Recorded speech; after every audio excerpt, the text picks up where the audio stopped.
Então, agora, um encontro esperado. Olha, foi dos deuses, como se diz, porque o Ricardo Antunes falou: Mauro, quero conversar sobre o relançamento do livro, que é de fato um livro que marcou a sociologia do trabalho no Brasil e no mundo, né, que é este livro aqui, Os Sentidos do Trabalho. Acaba de ser reeditado pela Bom Tempo. Se você não tem, compre, até porque é uma versão atualizada, tem um anexo, tá? Agora do ano passado, inclusive foi motivo de um dos nossos encontros, acho que na época daqui, eu estava na Fórum ainda, tá? Esse O Sentido do Trabalho é um livro fundante da sociologia do trabalho, foi escrito em 99. Você lê o livro, é chocante ler, até aqui umas anotaçõezinhas para fazer pergunta para o Ricardo, é chocante a atualidade deste livro, que foi relançado pela Boitempo, nessa edição comemorativa dos 25 anos. E aí o Ricardo falou, não, eu quero conversar com você com o livro na mão. Né, com você com o livro na mão, e aí o pessoal da Boitempo, agradeço demais, mandou o livro, e quer saber, chegou ontem, chegou ontem, então deu super certo, como eu disse, dos deuses ou das deusas que fizeram chegar exatamente na hora certa. Então nós vamos conversar, e essas duas fotos aqui tem a ver até com uma das questões que eu vou colocar com ele, uma linha de trabalho dos anos 50, lá em São Bernardo, e uma linha de trabalho atual na indústria automobilística. Nem é tão diferente assim, né, gente? Tem mudança, tem muita mudança. Nós vamos falar sobre estas e outras questões. Mestre Ricardo Antunes, que bom que você está aqui. Olha, chegou, 25 anos. Bom dia, meu caro Mauro, um prazer poder conversar com você, para os seus ouvintes, as suas ouvintes, telespectadores, né? Leandro, que peguei uma parte final da entrevista dele, é bom podermos falar. O momento não está fácil, né? Então nós temos que pensar um pouco e lutar. E eu quero começar, se pudesse, dizendo que eu não posso estar ao meio-dia lá, mas que desse o meu abraço para o Glauber. Glauber fica. Glauber é uma das poucas vozes profundamente comprometidas com as lutas sociais, não visa cargos, não visa orçamento secreto para ele, ao contrário, é uma figura espetacular, e por isso é que ele está sendo caçado. Tá certo? Ali, se não fosse só isso, ser agredido pelos neofascistas que ficam provocando, tem uma hora que tem um limite a esse nível de provocação. Mas isso é irrelevante, né? Outro dia eu ouvi um jornalista do Globo dizendo que o relator que propôs a cassação do Glauber, há 20 e tantos anos atrás, arrebentou no parlamento, é neto, se não me engano, do Magalhães, né? Como é que chamava lá aquela figura? Antônio Carlos Magalhães, do ACM, sobrinho dele. Então tem história, a violência faz parte da história. Sim, quer dizer, é assintoso, é um pretexto para tirar uma das vozes mais críticas, mais independentes, né? E nós temos que lutar para que isso não ocorra. Então, o Glauber fica a minha solidariedade, se você puder transmitir para ele pessoalmente, né? Nós temos que lutar para que o Glauber continue sendo o porta-voz de um setor da esquerda social e política que hoje não é grande, são poucos, né, comparado ao conjunto da esquerda da ordem, essa sim cresce, né, a esquerda que quer consertar o inconsertável. Então, que o Glauber fique e tenha energia física, intelectual e política para superar esse momento que é tão difícil. Eu estive com ele há 1 semana e meia em São Paulo num debate. Ele estava lá bem na Casa Marques, né? Assisti 3 horas, estava você, estava o Vladimir Safatli, foi muito legal, assisti inteiro, vou até fazer questões relativas ao debate ali. Perfeito, então, perfeito. E teu colega de partido também, né, Ricardo? Não entendi, o Vladimir? E teu colega de partido também, né? Sim. Eu sou da lista lá dos 5, 6 fundadores do PSOL, primeiros, nós aparecemos, não por nenhum mérito pessoal, uma situação muito especial, mas que na época foram um grupo, Carlos Nelson Coutinho, Leandro Conder, Milton Temer, Paulo Arantes, Chico de Oliveira e eu, nós aceitamos conversar com a Luciana Genro, o Babá, tá certo? E na época também a Heloísa Helena, que estavam criando o PSOL, saindo do PT, e nenhum de nós pensava em entrar no PSOL, Mauro. Todo mundo já escolado. Naquela época eu era, acho que, o mais novo da turma, mas, enfim, né? Todo mundo lá já tinha escola, alguns com militância partidária no PT, outros, além do PT, em outros partidos, né? E todos nós tínhamos uma certa reserva em entrar no PSOL naquele momento, porque nós sabíamos que o PT ia mal, eu já tinha saído do PT há bastante tempo, eu saí do PT em 2003, né? Bastante tempo, não, algum tempo, porque essa fundação do PSOL foi em 2005, né? 2005, se bem me lembro, 2006. Eu estava lá no Rio de Janeiro. E nós começamos a conversar, mas nenhum de nós era favorável a entrar no PSOL, porque nós queríamos, né, reorganizar com mais calma as coisas. E depois de 5, 6 meses de conversas espetaculares, todos os 6 por consenso, e não somos a mesma coisa, os 6. Se olharmos a história de cada um, temos aproximações e diferenciações. Repito os nomes, até com saudade de alguns que já se foram, como meus queridos amigos Leandro Conder e Carlos Nelson Coutinho. Esses você tinha sofrido no PT, eles sofreram bastante lá no Partidão, né? Foram meus colegas de Partido Comunista, né? Isso. E também no PT eles foram. Os dois militares no PT, o Carlos no PT também. O Paulo Arantes, o Chico, o grande Chico de Oliveira, que já se foi, mestre, amigo, e o Milton Temer, que é um lutador incansável até hoje, né? E eu. Era esse grupo, e nós decidimos, ao final, por consenso, vamos entrar no PSOL. Por isso que eles nos honraram e puseram os 6 primeiros nomes da lista lá de fundação do PSOL. Né? É hora do PSOL repensar, né, no sentido de retomar suas origens. Mas falamos disso em outro momento, ou enfim, quando você quiser. Tá bom.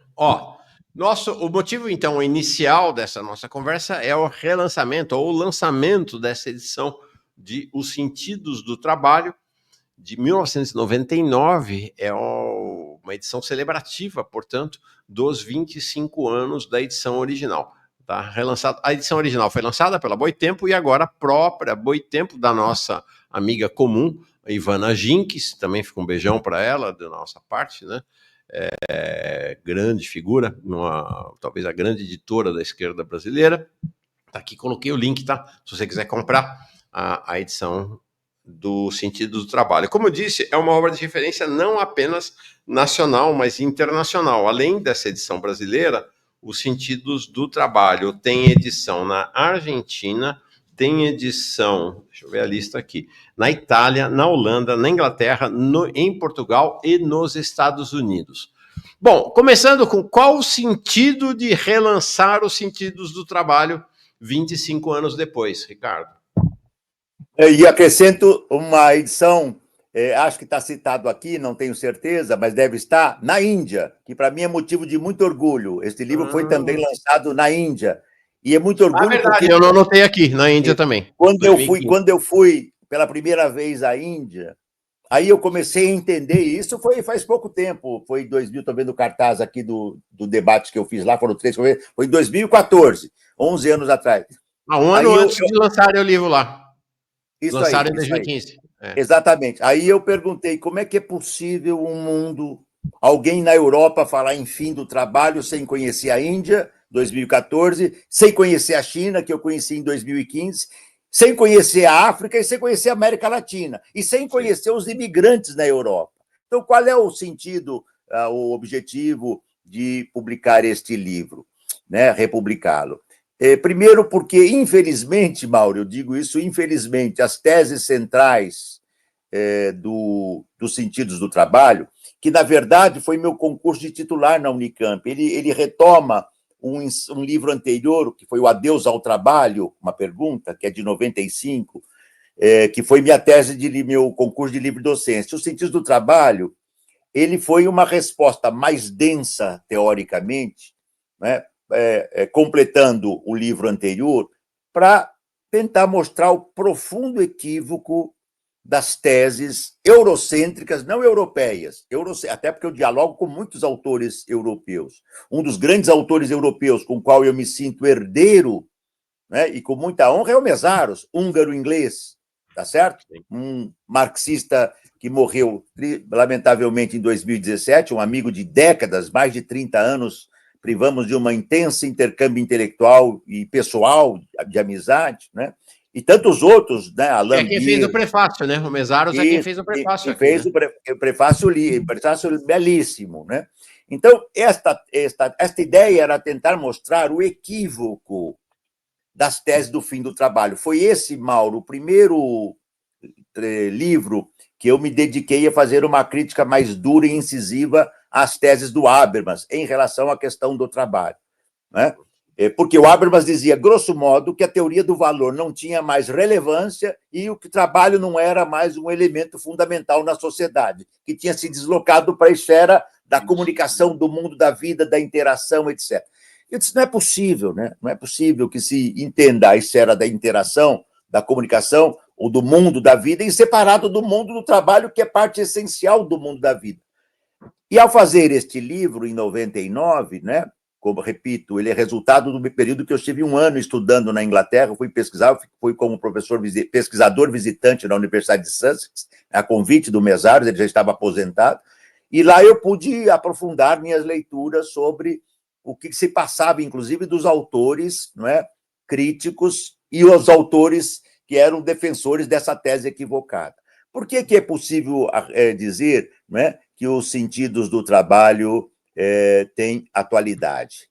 Primeiro, nós poderíamos dizer que se eu conceber o trabalho como uma atividade vital, esta é a concepção essencial do Marx, isto é, como parte da vida humana, não há vida humana, a primeira mulher e o primeiro homem que organizaram, que criaram a primeira família, o primeiro universo microcósmico familiar, a primeira coisa que foram fazer, tá certo?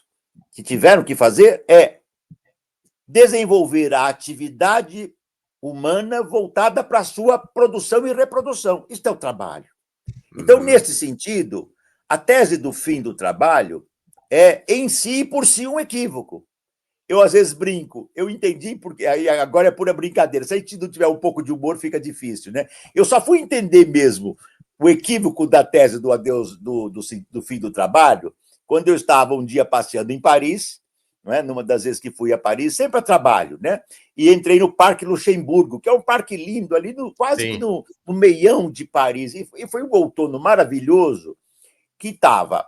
Eu entrei, tinha aquele sol de outono brando, leve, meio friozinho, mas gostoso, né? Para a Europa, muito lindo, um azul belíssimo, final da tarde, um concerto de música clássica, e se não bastasse tudo isso, as andorinhas voando, como se estivessem dançando. Eu disse, agora eu entendi.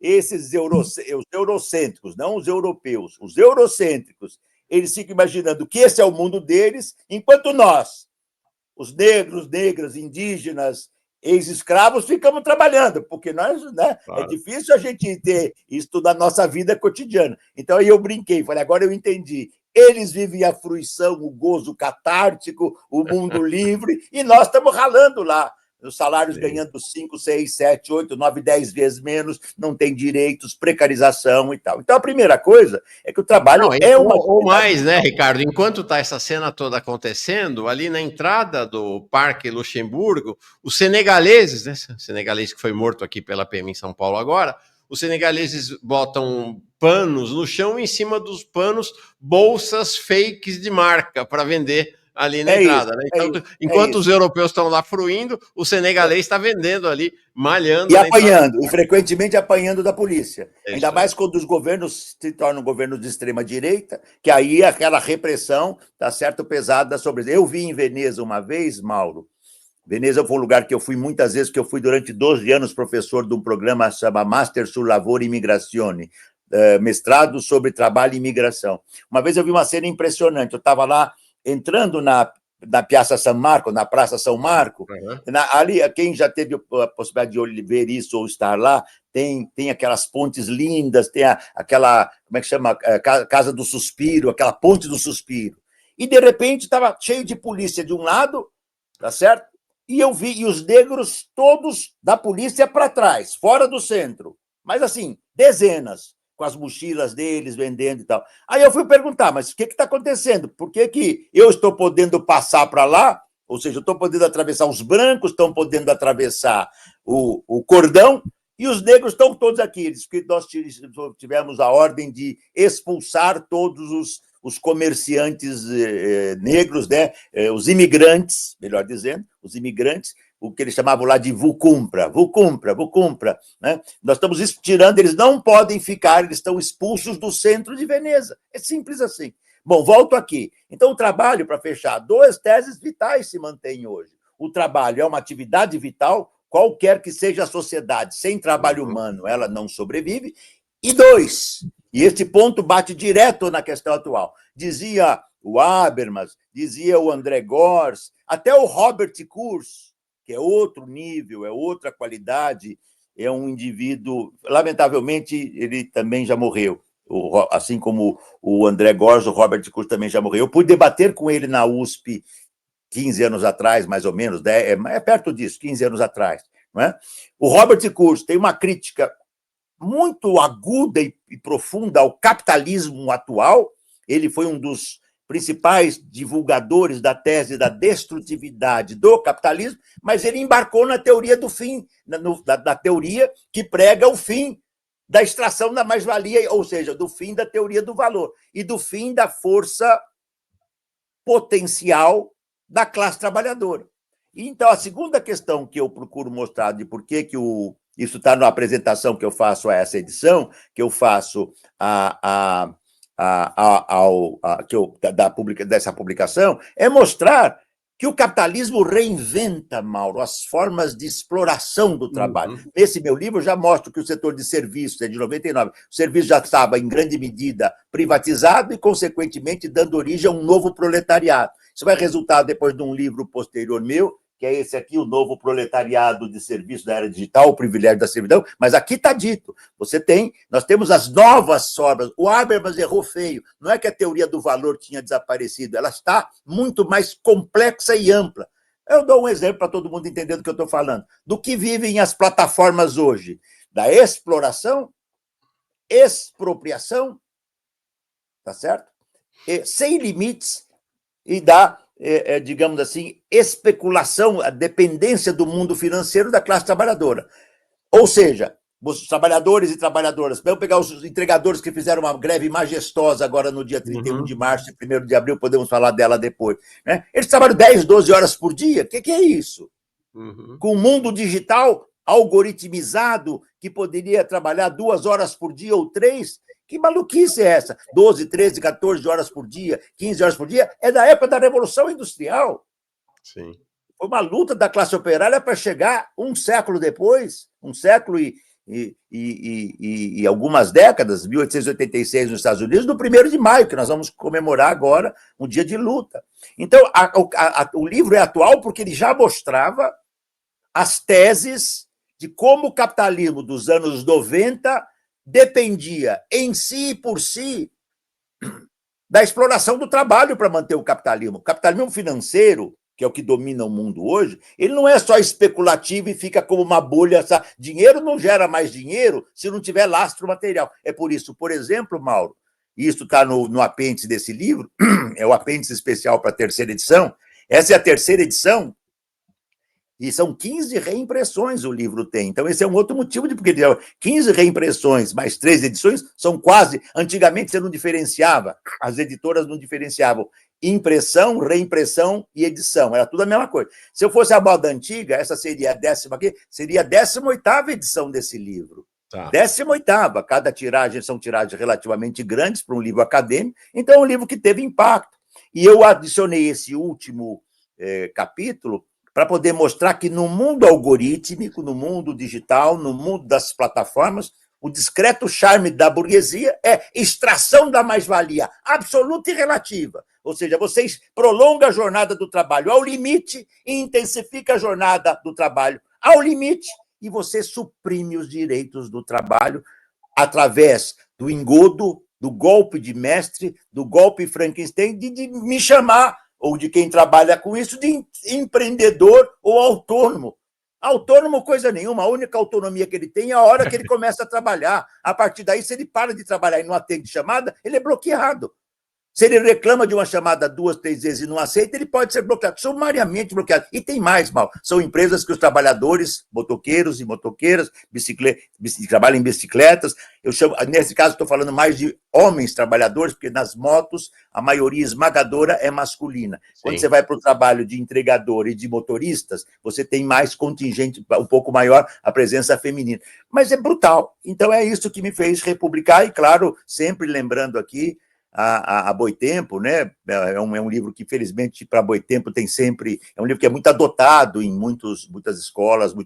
Eu sei que, recentemente, muitos desses concursos para auditores do trabalho, procuradores do trabalho, meu livro é indicado como bibliografia para ser lida. Então, é um livro que ficou. E o fato dele ter saído no exterior, em tantos países, como você mencionou, de cabeça aqui, a Argentina, Itália, Portugal, Inglaterra, Estados Unidos, Holanda e Índia, né, me dá a ideia de que é um livro que ainda tem o que dizer. E tem uma coisa bacana nesse livro, que eu já estou falando muito, aí devolvo para você, que são vários depoimentos de colegas meus, na nota de orelha, do Brasil e do exterior. Por exemplo, Miguel Veda, da Argentina, Sadi Del Rosso, do Brasil, Rui Baga, do Brasil, Adrian Sotelo Valência, do México, Graça Druck, do Brasil, da UFBA, Manuel Carlos Silva, de Portugal, Alberto Bialakowski, da Argentina, Pietro Basso, da Itália, e o meu querido Estevam Mezzaro, da Inglaterra. Todos esses autores, né, têm um pequeno depoimento, ou de quando o livro saiu pela primeira vez, mas essa orelha é nova,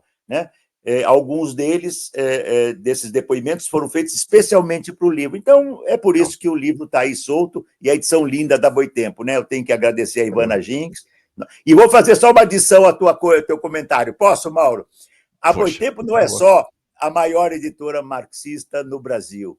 Eu tenho enviado. Quando eu vou a Portugal, o pessoal fala: como é que a gente faz para ter a Boitempo aqui?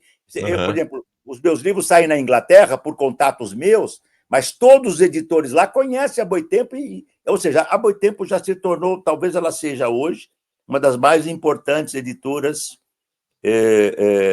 da obra do Marx, do Engels, dos marxistas, de alta qualidade. Ela está publicando agora uma obra magistral do Marx, que é a teoria da mais-valia, ou a teoria do mais-valor, na nova tradução a partir do alemão. É isso que significa esse livro, e por isso eu estou muito feliz com a edição dele. A Ivana Ginks, nós trabalhamos juntos, sabe? Legal. Lá na Voz da Unidade, Ricardo. Isso, anos 80. Virada ali dos anos... o início, 81, 80... Uma menina, Ivana, né? Ela novinha, eu sei que ela trabalhou lá. Isso. Trabalhamos juntos lá e figura. Realmente é uma grande editora, efetivamente. O pessoal pergunta, quem quiser comprar o livro, alguém colocou uma observação aqui, quem quiser comprar, então, lá no site da Boitempo, já pus o link e tem um cupom de desconto, tá? 20%. Só você escrever lá, cupom Boitempo, Jones Manuel, uma palavra só, é o cupom. Você tem desconto de 20% neste livro do Ricardo e em todos os livros da editora Boitempo. O Ricardo, uma questão, bom, esta adição, esse apêndice, desculpa, oh meu Deus do céu, eu me confundi aqui. Este apêndice à terceira edição, nós inclusive já debatemos esse apêndice em 2024, acho que eu ainda estava lá na Fórum. Isso. É um texto que você publicou numa revista portuguesa em 2023, isso, com este título, que deixa eu pegar aqui, o título do texto era A Uberização do Trabalho e Capitalismo de Plataforma, uma nova era de desantropomorfização do trabalho, né, do trabalho desumanizado. Tá? Então, essa é o apêndice à terceira edição. E aí, eu lembro muito de você muitas vezes, sabe? Quando eu estou nesse universo aí do mundo do trabalho, que é central, né? Se a gente é de esquerda, se a gente pretende se guiar pela lógica marxiana, como você fala, tem que estar olhando para o mundo do trabalho o tempo inteiro, né? Tanto que a gente cobre aqui, tem acompanhado em detalhes a mobilização, por exemplo, dos entregadores por aplicativos. Eu vi tuas matérias, tua entrevista, inclusive em loco, com o Nicolas e outras Isso, espetacular. não, Cara, é tem isso, é sido isso. muito legal, sempre você está na minha cabeça, assim, impressionante. Me chamou muito a atenção porque a gente tem uma ideia daquilo que é mais visível para nós, né, Ricardo, desses trabalhadores de plataformas, que é a expressão que está na rua, que é aquela que é mais visível, né? É o motorista do Uber, do 99, é o entregador do iFood, mas o Lula teve recentemente, mais uma dessas coisas chocantes, né, desse governo, lá na sede do Mercado Livre, que é hoje uma empresa internacional, né, uma empresa global, praticamente. Né? Que apoiou Milei, que apoiou é? Milei, que apoiou Milei. Que apoiou Ali, Milei, a origem dela é a dela. Argentina. O Lula vai lá, né, no centro de distribuição deles. Se você vai ver o centro de distribuição da Amazon e dessas outras empresas, não tem nada mais parecido com uma fábrica do que o centro de distribuição de uma dessas empresas. Me lembra lá atrás, nos anos 90 também, eu tinha uma agência de comunicação e a Natura era a minha cliente. Muito parecido, sabe? Porque a Natura tinha lá a fábrica dela, a fábrica era ao mesmo tempo um grande centro de distribuição e ela tinha já naquela época os trabalhadores de aplicativo, ou no caso, as trabalhadoras de aplicativo, que eram as entregadoras da Natura, que é o que fez a fortuna da Natura, né? Não registrava, elas trabalhavam o tempo inteiro, não tinha registro para CLT, e o super lucro da Natura era dado na exploração. Então, não tem nada mais parecido com o ambiente fabril do capitalismo do que esse bastidor, né? Esse background, esse que fica por trás das cortinas dessas plataformas, né, Ricardo? Isso. E com uma adição, Mauro, você vai Por lembrar favor. também. Avon chama, lembra Avon? Mais Isso. tempo ainda, né? Que depois, Isso. inclusive, a Natura incorporou, se eu bem me lembro. Avon chama, ou seja, você tem a Comprou a fábrica. Natura e quase quebrou por causa dessa compra aí, é isso aí. Você tem a fábrica onde você fabrica todos os cosméticos e tal, só que a massa de vendedores e vendedoras, no caso, é prevalentemente masculina, né, no caso da Natura, né, ela Feminina, desculpa. prevalentemente feminina, óbvio, né? Eu pensei feminino e falei masculina, desculpe, prevalentemente feminina, é óbvio, e ela, digamos assim, qual é o discreto charme disso? Ninguém tinha direito.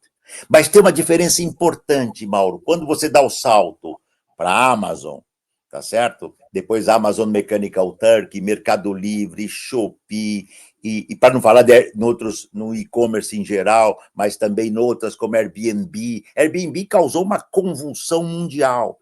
Hoje você não aluga mais apartamentos. A população que vive nas grandes cidades europeias, eu tive recentemente em Barcelona e vi manifestações em Veneza, na Itália, em Roma, em outras, Paris. Eles não conseguem mais alugar apartamentos para morar, porque o preço do apartamento, Lisboa, triplicou. Em vez de você alugar para um inquilino por um período longo, digamos por 2.000 euros, você aluga por 1.000 euros por fim de semana. Então você não tem mais. E o que aconteceu? Tem uma diferença. Volto aqui ao caso, então, da Mercado Livre e da Amazon hoje. É a presença do mundo tecnológico, informacional, digital, enésima potência. Porque hoje, Mauro, quem comanda um entregador, ou quem comanda, tá certo? Uma motorista ou um motorista da Uber, da 99, você vai para os Estados Unidos, da Glovo, tá certo? Deliveroo em outras entregas, Rappi, etc. É o algoritmo. E ele é impessoal, você não o vê. É esta maquininha aqui, tá certo? Que ela está me controlando. Olha que interessante. Na Revolução Industrial, quando começaram a ser introduzidas as máquinas novas que desempregavam, depois de 1, 2, 3, 4 vezes, os trabalhadores e as trabalhadoras percebiam que cada máquina que entrava, eles quebravam. Deu origem ao ludismo, que foi uma revolta contra a percepção. Se tem máquina nova, teremos desemprego.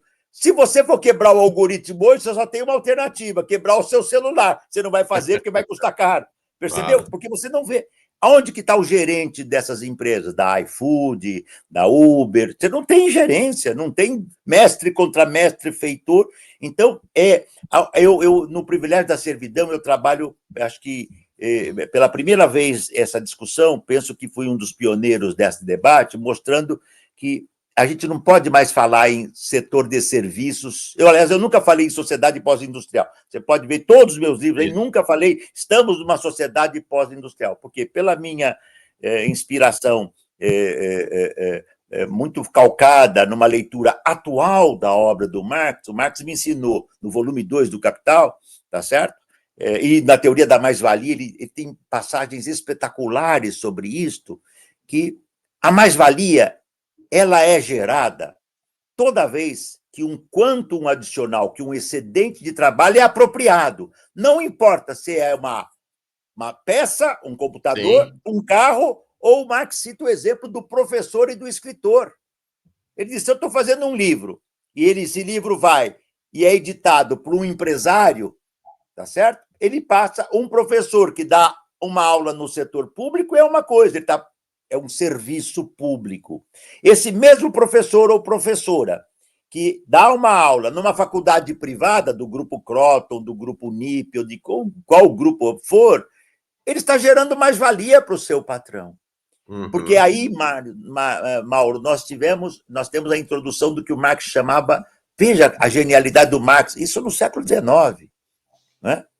Ele chamava de indústria de serviços. Ele dizia assim, o transporte é uma indústria, ela é vital, porque o capitalismo já nasce com um projeto de ser um projeto mundial. O Marx e Engels dizem, em 47, para a virada de 48, no célebre Manifesto Comunista, que o capitalismo não é nacional, ele é global. Ele só vai parar quando ele expandir-se para o limite. Já passou. Tanto é que hoje estão explorando, podemos falar disso depois, hoje a exploração já é sideral. Os dementes do mundo das big techs já estão explorando lá em cima. Elon Musk, Jeff Bezos, Zuckerberg, as nuvens, satélites, né? Já está pensando em criar hotéis em Marte. Quer dizer, nós estamos no mundo real, depois de devastado o mundo, estamos nesse nível. Então, veja, é uma indústria de serviços. Tem um belo livro que eu indico para quem tiver interesse, publicado pela editora da Unicamp, do Alessandro Delfanti, chama assim Amazon, Robôs e Trabalhadores. Ele é uma tese que é minha também, o meu livro é anterior ao dele, mas nós não nos conhecíamos, pessoalmente ainda não nos conhecemos, mas eu li recentemente esse livro. Ele diz assim, a Amazon é um exemplo de indústria do comércio global. É claro que não é a indústria, você mostrou bacana aquelas fotos no início aqui do teu programa, né? A Volkswagen do passado e a indústria automobilística de hoje. A linha de montagem é muito parecida, mas também tem muita diferença já, Mauro.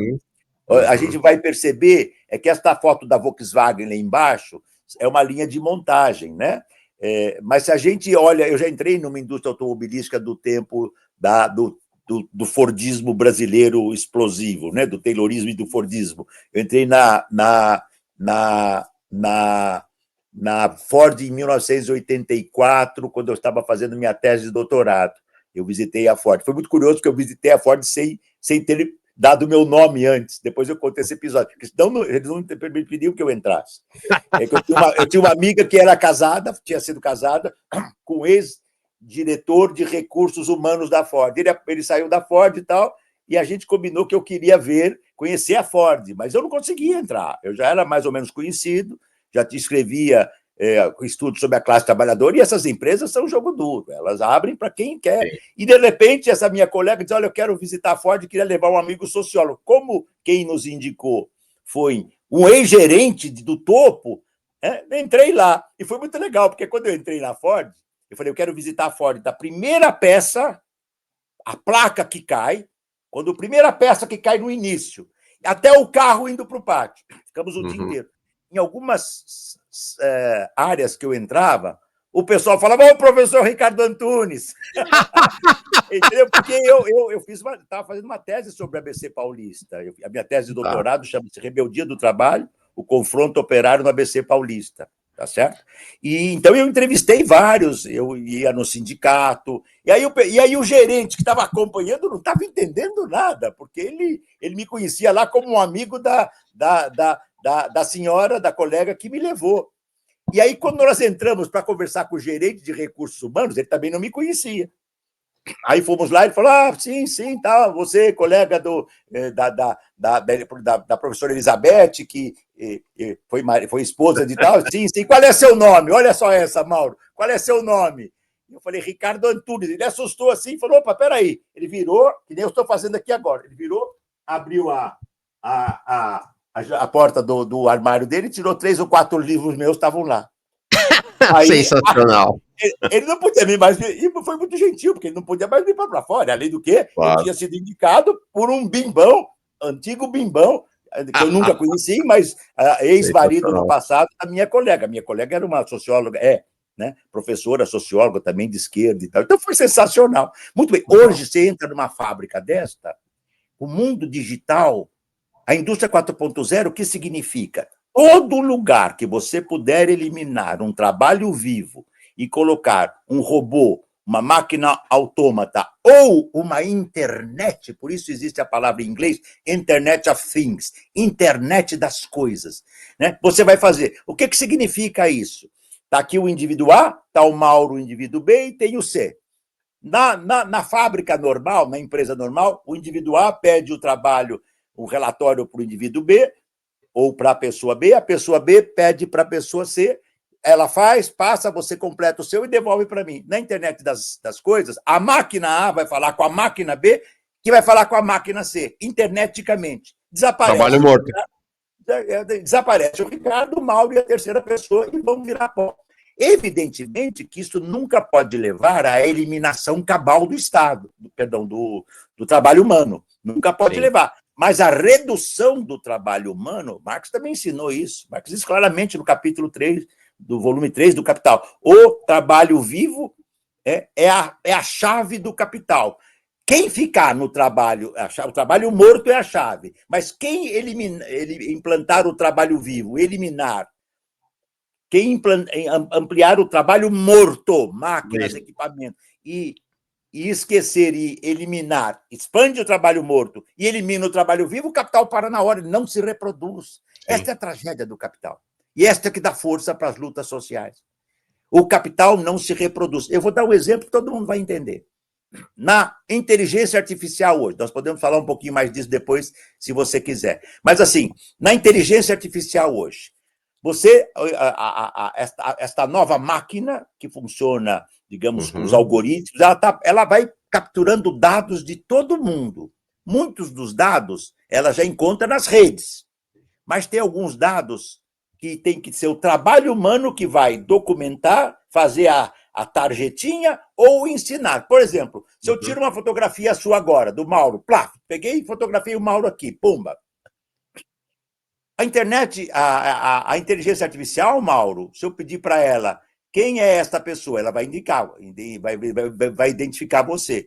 Mas se eu perguntar, o Mauro está feliz, está bravo, está incomodado ou está satisfeito? Não vai dar para saber. Vai ter que alguém dizer, tá certo? Municiar a informação para a inteligência artificial. O Mauro está fazendo uma entrevista no programa dele com o professor Ricardo Antunes e tal, portanto, esta expressão, aí a inteligência artificial vai ter uma informação que máquina nenhuma tem. Isto vale para tudo, tá certo? Agora, ela tem um potencial de desemprego brutal. E quem fica, e aí é importante, quem fica come o pão que o diabo amassou, porque quem perde o trabalho, quem fica no trabalho é explorado violentamente. E essa massa desempregada, olha a tragédia do mundo hoje. A indústria 4.0, global. Você vai aqui na Mercedes-Benz de São Bernardo, ela já está aqui dentro. Nas prateleiras das carros, onde você tem o setor da fábrica, que tem as carrocerias de caminhões, elas são colocadas como aqui na minha prateleira, só que uma carroceria imensa, uma em cima da outra. É um guindaste robotizado que vai e tira, bota numa outra linha que passa os veículos que carregam a carroceria até a montagem. Não tem mais trabalho vivo. Tá certo? Sim. Exatamente, tá certo? Não tem mais trabalho vivo, ele é reduzido. Aqui no que nós estamos vendo, ainda tem 2, 3 trabalhadores aqui em cima. É assim que é verdade. Reduziu-se muito, onde tinham 30, 20, tem 5, mas algumas unidades você pode fazer sem nenhum trabalho vivo. Sim. Tá? E quem fica trabalhando vai ser precarizado, fatiado, intermitente, PJ. Agora essa medida horrorosa do que diz respeito à questão do trabalho, o Supremo Tribunal Federal, se ele foi supremo em relação, o forte, maiúsculo em relação ao fascismo, ele é de uma subserviência ao neoliberalismo devastadora. Com raras exceções lá dentro, né? O Dino e talvez o Fachin, os demais são devastadoramente neoliberais. Então, essas classes, esse contingente operário e dos outros setores, bancos, escolas, serviço público, que estão sendo desempregados, qual é o único trabalho que sobra, Mauro? É o de plataforma. Só que aí as empresas perceberam. Tem massa sobrante procurando qualquer trabalho. Tem alta tecnologia que vai potencializar e fazer com que isso gere lucro e mais valor ilimitados. A Uber tem cerca de, segundo o depoimento recente do seu CEO, 8 milhões de trabalhadores, motoristas, homens e mulheres do mundo, que ele não paga um centavo. Ele não paga um centavo. Esses 8 milhões compram o carro, compram a celular, compram, tá certo? Os instrumentais todos, ou se não pode comprar o carro, alugam. Veja, se eu compro um carro por 80 mil, me conecto na Uber, na 99, na Cabify, na Glovo, onde for, a única coisa que eu não vou perguntar é se eu tenho direito. Eu quero que eles me encham de trabalho para eu começar a ganhar, para eu pagar. Porque 80 mil que eu comprei um carro usado, o ano que vem é 105, virou 160 mil. Então tem que pagar logo. Então é infernal. Então essas plataformas, esse é o discreto charme das plataformas, ou o indiscreto charme. Tá? O que significa? Elas têm trabalhadores e trabalhadoras em abundância em todas as partes do mundo. No sul do mundo, pela população trabalhadora empobrecida e desempregada. E no norte do mundo, predominantemente pela classe trabalhadora imigrante. Eu, nos 12 anos que eu fiquei em Veneza, eu aprendi uma coisa que eu nunca tinha estudado com atenção. Eu fui lá para dar curso sobre um curso de pós-graduação, eu dava uma aula, a primeira aula do curso, só tinham professores do exterior, 3 ou 4 professores da Universidade Ca' Fosca de Veneza, e foi muito bacana, porque tinha professores da Inglaterra, da França, da Alemanha, da China, eu era o único da América Latina, tá certo? E eu dava o primeiro curso durante um grande período do curso, que era assim, o que é o trabalho? Era a minha aula, eu ia lá e dava essa aula, depois vinha alguém ia falar sobre isso. Aos poucos eu fui entendendo mais a realidade imigrante europeia. O imigrante europeu, ou a imigrante europeu, sempre pensando na divisão sociossexual, étnica e racial do trabalho, tá certo? O imigrante ou a imigrante tem condições de vida muito assemelhadas ao proletariado do sul do mundo. Aliás, ele vai para a Europa para tentar sair da miséria, da vida na Ásia, que ele não tem direito nenhum, não tem trabalho, ou da África, ou da América, ou do Oriente Médio, tá certo? Ele vai para o centro do mundo na esperança de ter um pouco melhor. E como lá, ele não vai perguntar se ele tem direito, ele quer primeiro entrar no país. Claro. Se ele entrou, ele vai pegar qualquer trabalho, tá? Ele vai pegar o trabalho para descarregar um navio. Não importa se trabalha de dia, de noite, ele tem que fazer aquilo porque ele tem que receber. Sim. No final do dia, o euro, para ele pagar a comida elementar dele, que ele não tem direito nenhum. Esta é a realidade do admirável mundo do trabalho do nosso tempo. E, nesse sentido, o Sentidos do Trabalho é um livro ainda atual. Sim. Infelizmente, ainda é um livro atual. Tem um amigo meu que mora em Berlim que comentou: nunca vi um loirinho de olho azul em cima de uma moto entregando iFood aqui em Berlim. Fui eu que falei. Foi você que falou? Onde você falou isso? Fui eu, porque quando eu fui a Berlim, foi em 2000 e... Nós estamos em 25, 2023. Foi você que falou? No programa para você, no seu programa. Foi isso, verdade. Não tem um loirinho. Ou ele é negro, ou ele tem aquela cor mais morena do árabe, tá certo? Ou ele é o branco empobrecido do leste europeu. Sim. Entende? Agora, mas não é loirinho, não. O loirinho bonitinho está no trabalhinho diferente. Mas sem deixar de levar de conta também, Mauro, que isso também foi um erro grave dos eurocêntricos, né?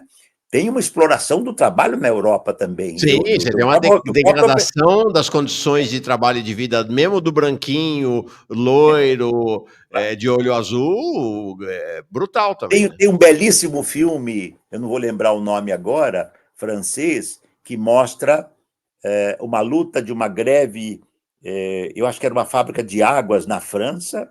A luta foi violenta, um grupo alemão comprou esta fábrica e começou a jogar pesado, e eles diziam assim, olha, se vocês não aceitarem rebaixar salário, nós vamos produzir em outro lugar.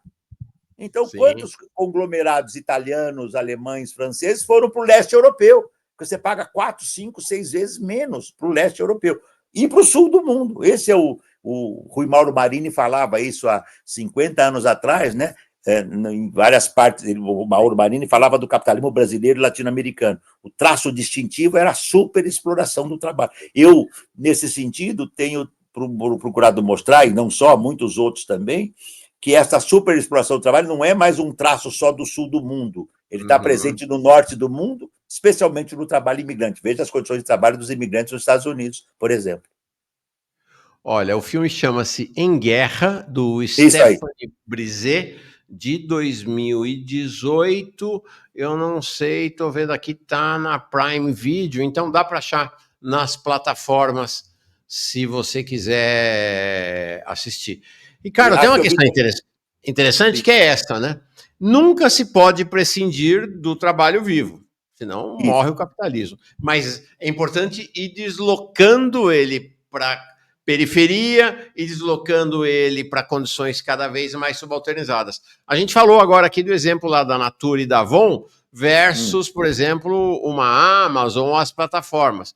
Olha que interessante, como elas são empresas que tinham na gênese essa ideia, mas são empresas envelhecidas, né? Por quê? Na Natura ou na Avon, você tem a mulher que é entregadora, vamos dizer assim, que vai lá na ponta, na casa das pessoas vender.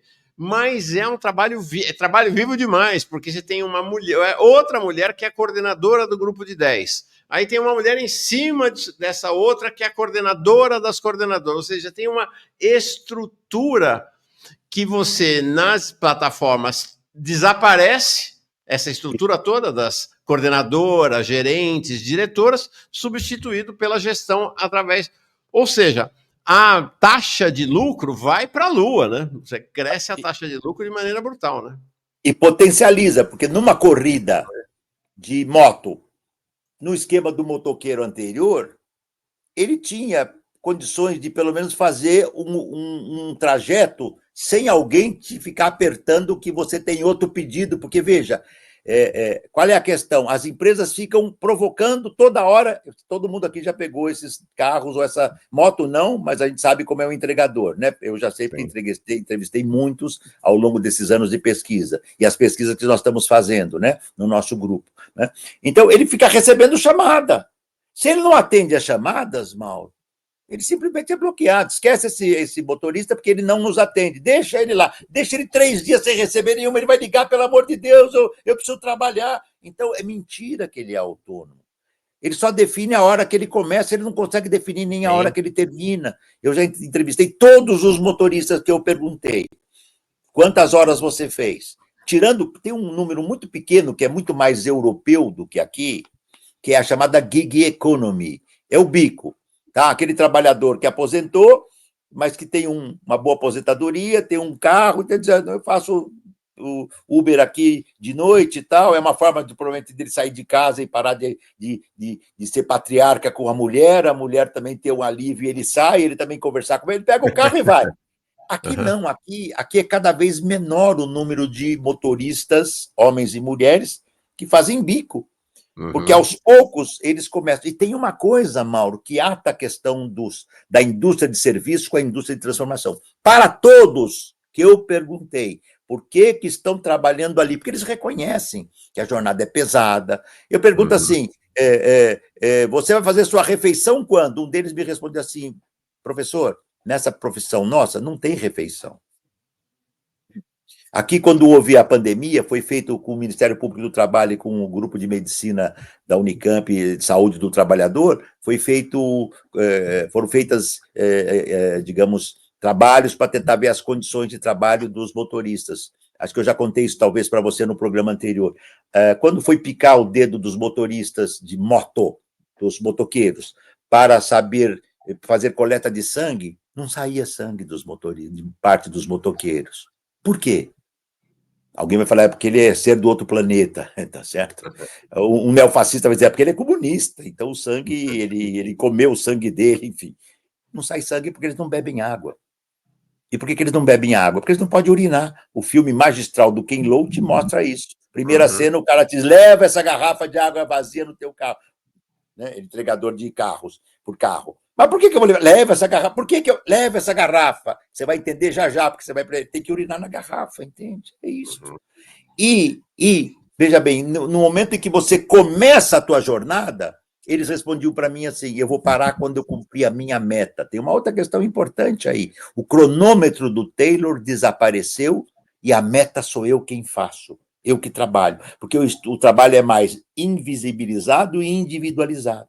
E se eu faço a meta, eu me descontrolo, porque chega um momento que eu só posso parar de trabalhar quando eu levar para casa, digamos, R$ 300 do dia líquido. Eu tirar porque eu tenho que pagar o carro alugado, 3, 4 mil. Eu tenho que pagar a gasolina caríssima, eu tenho que pagar o carro limpo, eu tenho que pagar a minha alimentação precária, os custos do carro, entende?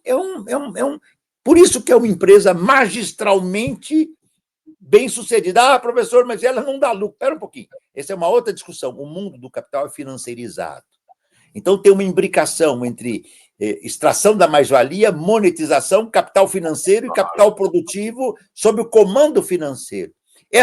O WhatsApp foi vendido em 2016 ou 2017, não me lembro bem, por uma fortuna. 5 anos antes, ninguém conhecia. Qual é o preço que hoje essas plataformas valem mais? Você vai pagar mais caro por elas se você quiser comprar a Amazon. Quem quiser comprar a Amazon hoje é a empresa provavelmente das mais valorizadas do mundo. Tá certo? Por quê? Porque tem todo mundo financeiro jogando pesado. E você, ao mesmo tempo que você veja, você ata a trabalhadora ou o trabalhador à exploração, expoliação. O que é expoliação? Você vai comprar a moto, você financia, paga juros. Você vai comprar o celular, você financia, paga juros. Você vai comprar o carro, você financia, paga juros. Você vai alugar o carro, você fica endividado, você está pagando juros para a locadora e para o carro, tá certo? E você tem a expropriação.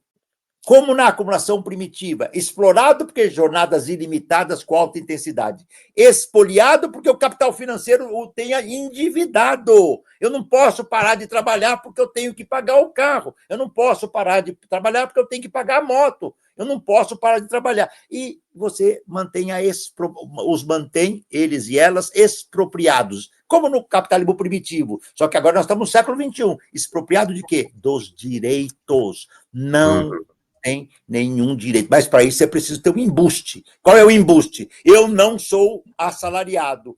Eu não sou assalariada. Eu sou empreendedor. Eu sou autônomo. Uma mistificação. E os trabalhadores aprenderam. E a greve do dia 31 foi majestosa em São Paulo, em várias capitais do Brasil. No dia 1º, sabe por que foi dia 1º, Mauro? Você sabe que você entrevistou, estou dizendo, porque é o dia da mentira. A mentira de que eles são trabalhadores. Que bacaninha. Tem um site, eu vou mandar para você depois, Mauro. Nós fizemos aqui, o meu grupo de pesquisa fez, junto com o Ministério Público de Campinas, da 15ª Região, nós temos um site chamado assim, acho que se puser aí você é mais ágil na internet do que eu, certamente, nenhum trabalho sem direitos de verdade. E tem o site que nós criamos, que é imenso, é impressionante, tá certo? Porque eles, aos poucos, vão percebendo por que eles fizeram uma greve de 2020 e agora de novo. Eles concorrem entre si. Tinha gente que dizia assim, aqui tem sempre um sociólogo apressadinho que nunca mais vão fazer greve porque cada um por si. Mentira. Calma. A classe trabalhadora tem a sua processualidade, o seu entendimento, tá certo? Aos poucos ela vai se formando, né? Por exemplo, o mesmo WhatsApp que me ata a empresa, que me conecta com a empresa, me conecta com milhares de trabalhadores. Então, companheirada, né?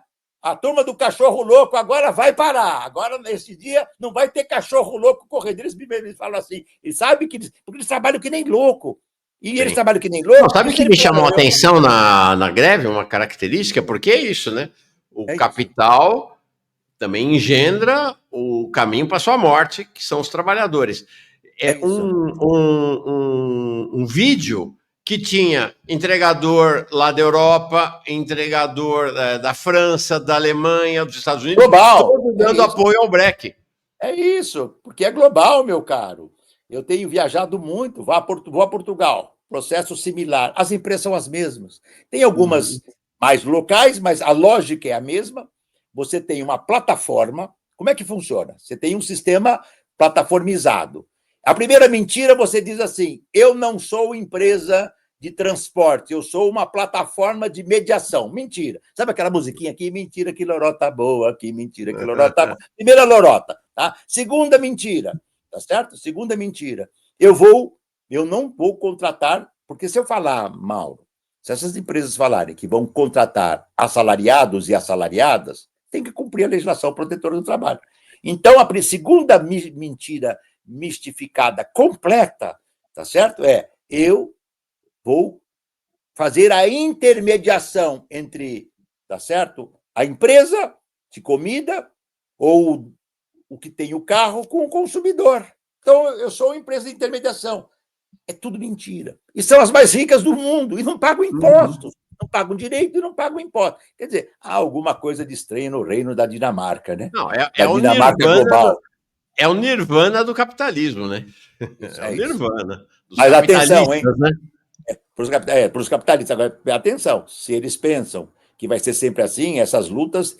Desde 2014 há lutas na. Tem um livro importante do Kalum Kant, já foi publicado no Brasil, mostrando as lutas da Inglaterra, tá certo? Tem greves em várias partes do mundo, na China, na Índia, na Alemanha. Quer dizer, é claro, por exemplo, o que a iFood fez pesada aqui, as empresas fizeram?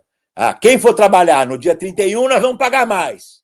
Claro, né? Mas a própria iFood, pelo que eu li na imprensa, reconheceu a força da greve. E teve que fazer uma reunião com eles lá. E eles devem estar maquinando, a iFood deve estar maquinando como desorganizar tudo que foi conquistado nesse período. Não vai ser fácil. Entenda o seguinte, não estou discutindo aqui se essa empresa deve existir aqui ou não, isso é outro debate. Tem que pagar direito. Sabe o que eu falei uma vez, Mauro? Estou esperando. Tá certo? Eu disse assim, os donos ou gestores, porque os donos muitas vezes não aparecem, os CEOs, Chief Executive Officer.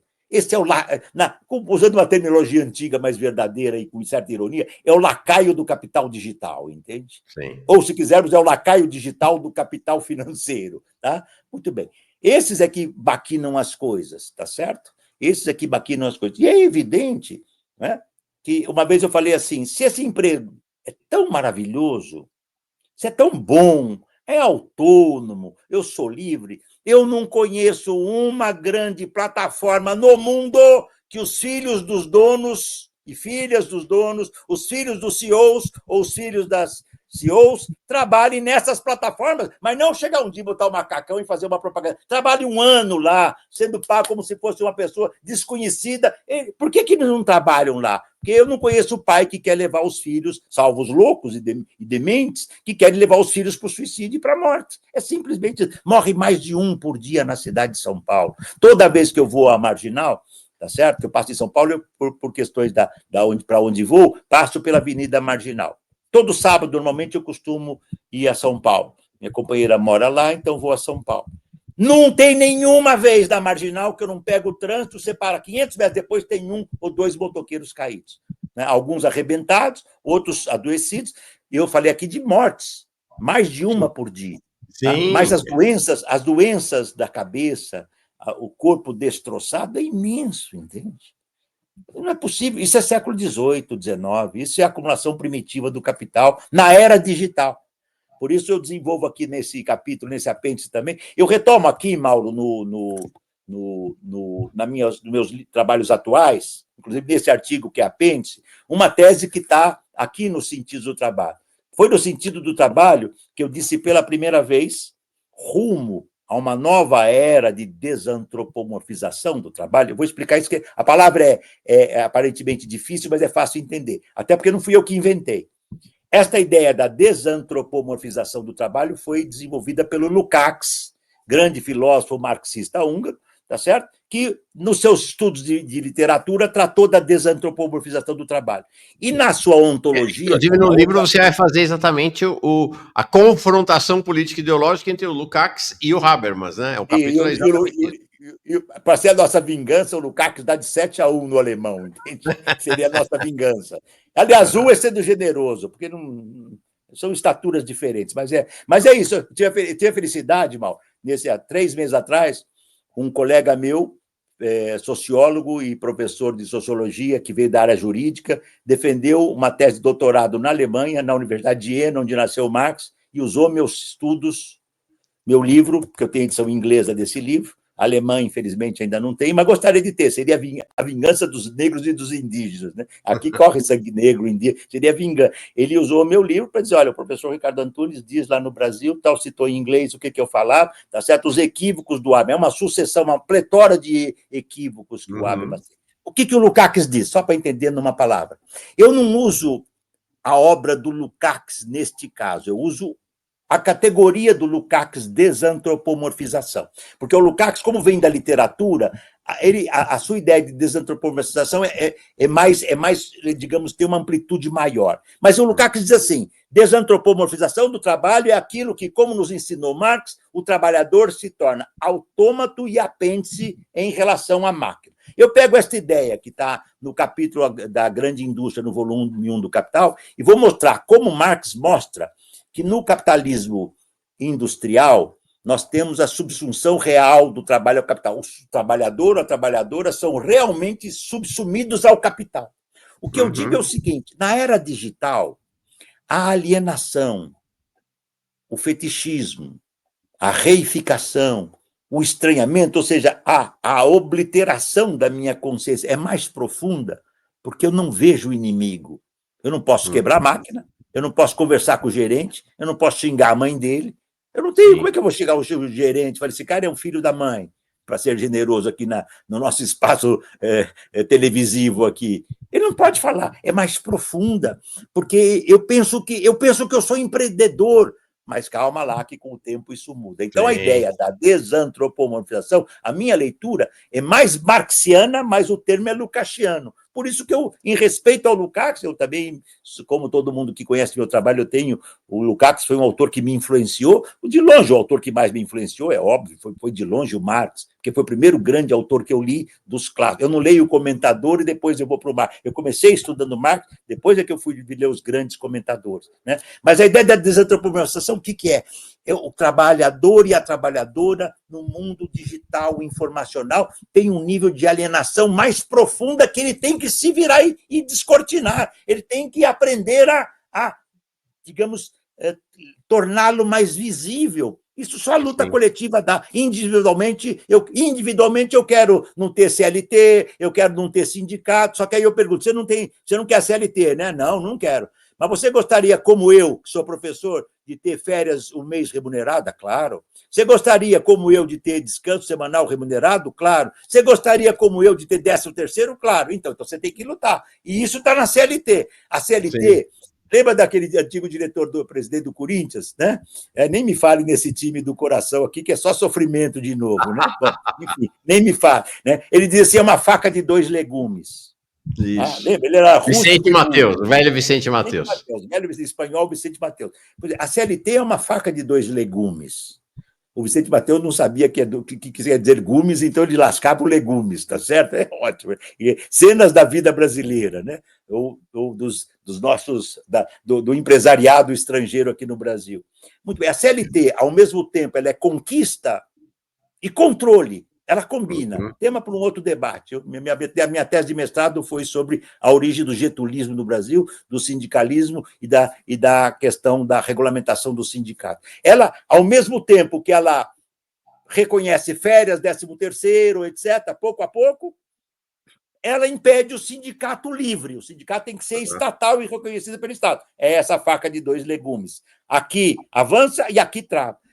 Claro que os trabalhadores sabem, que eles percebem que a CLT é exemplo de despotismo fabril também. Muita gente vai para esse trabalho, ele sabe que ele trabalha 8, 10, mas ele diz, eu almoço a hora que eu quero, eu levo minha filha no médico, eu levo meu filho na escola, sim, eu faço isso que as empresas... E todos que eu perguntei, por que ele não volta para a CLT, além deles falarem isso, aqui me dá mais flexibilidade, só que eles trabalham 10, 12, 14, 16, 18, um dia, um me falou que isso trabalhou 20 horas num dia. Na CLT ninguém pode fazer isso, existe uma proibição, tá certo? Muito bem, mas por que eles preferem ficar lá? Ele diz, eu tenho emprego garantido na minha profissão, só vou ganhar 3 mil reais por mês. E aqui eu trabalho que nem um animal e tiro 6. Eu preciso de 6, com 3 mil não pago nem a minha casa e nem o mercado. Sim. Eu tenho que pagar a casa, o mercado, a comida dos filhos, os remédios, a compra de tudo que eu tenho que fazer. Então, o salário brasileiro é indigente. O Lula dizia, quando ele era operário metalúrgico de São Bernardo, ele dizia que ele reconhecia o salário mínimo do Diese. Pelo salário mínimo do Diese hoje, pelo Diese, o salário mínimo deveria de ser 7 mil e poucos reais. Tá? Cadê o Lula? Ele esqueceu? Será que deu um apagão? Será que a Covid afetou a memória dele também? Porque a memória de todos os idosinhos foi afetada com a Covid, né? Até os jovens, né? Quando dá uns apagões assim, que você fala, pô, como é que eu vou esquecer o time que eu gosto, entende? Que eu torço desde que eu nasci. Então, às vezes acontece, mas, claro, entendeu? É uma opção de ser aquilo que você começou a falar no seu programa, estava debatendo com o Leandro, né? É a esquerda dentro da ordem, né? Eu quero organizar o capitalismo. Eu sou melhor para organizar o capitalismo do que a direita. É uma ilusão completa. Vamos queria terminar, inclusive, a nossa conversa falando disso. Antes, registrar o Daniel Telfoy, chega como novo membro aqui, muito bem chegado. A Edir Cristiane também. Sobre esse debate do Sérgio Alves, a gente vai falar no final, tá?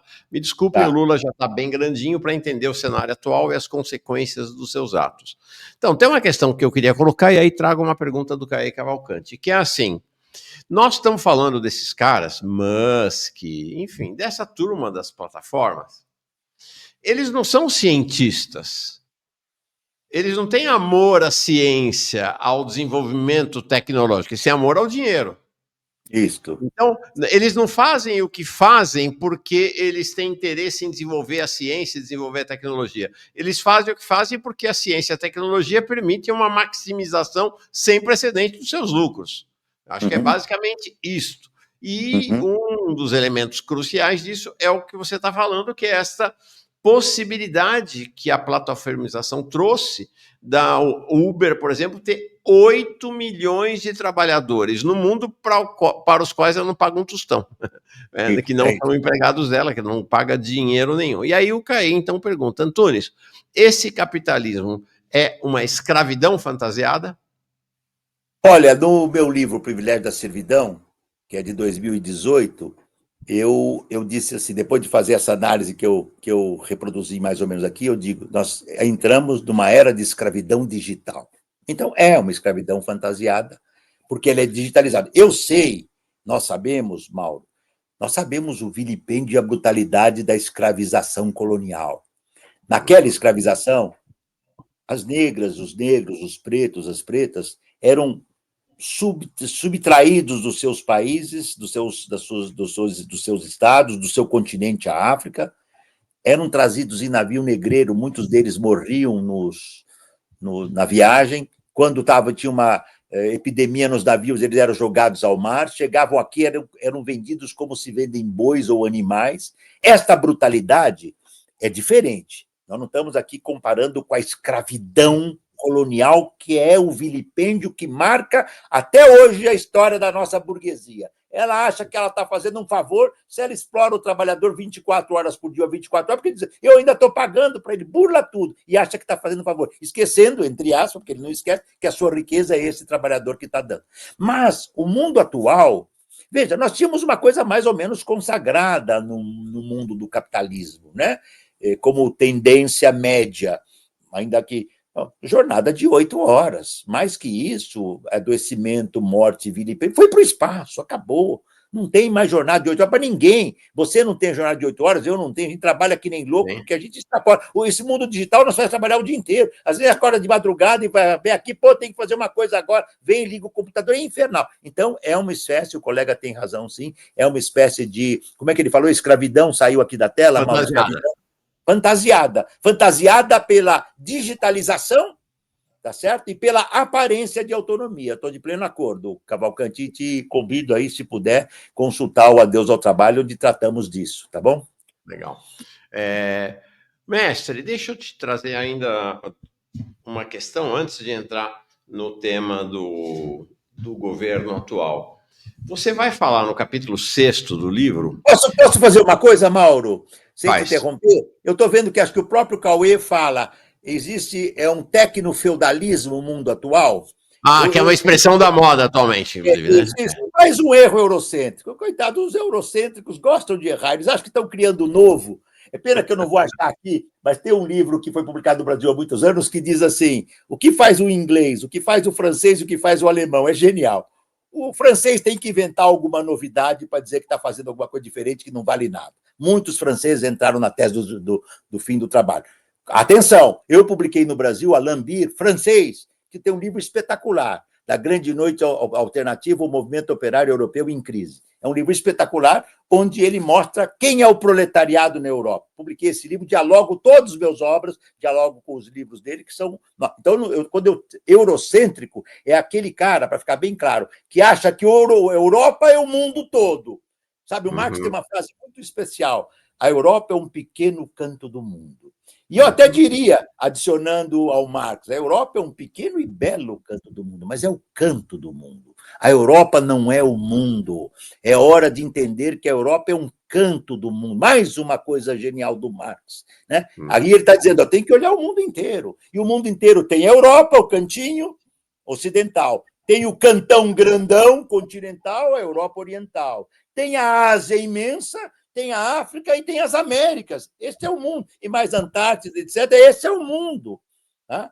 Então, o tecnofeudalismo, não é que ele é equivocado, o Varoufakis, não é que ele é equivocado, sim, ao dizer que você tem uma burguesia hoje que comanda o mundo digital e que tem quase, né, o domínio que tinham os senhores feudais, né, como metáfora, que nem nós falamos aqui, escravidão digital. Nós sabemos que não é escravidão como a escravidão grego-romana e nem como a escravidão latino-americana e brasileira. Mas é uma escravidão no sentido mais metafórico. O Marx fala no Capital. O trabalho assalariado é uma nova forma de servidão. É nesse sentido amplo. Agora, qual é o erro? Não tem nada a ver com feudalismo. Nada a ver.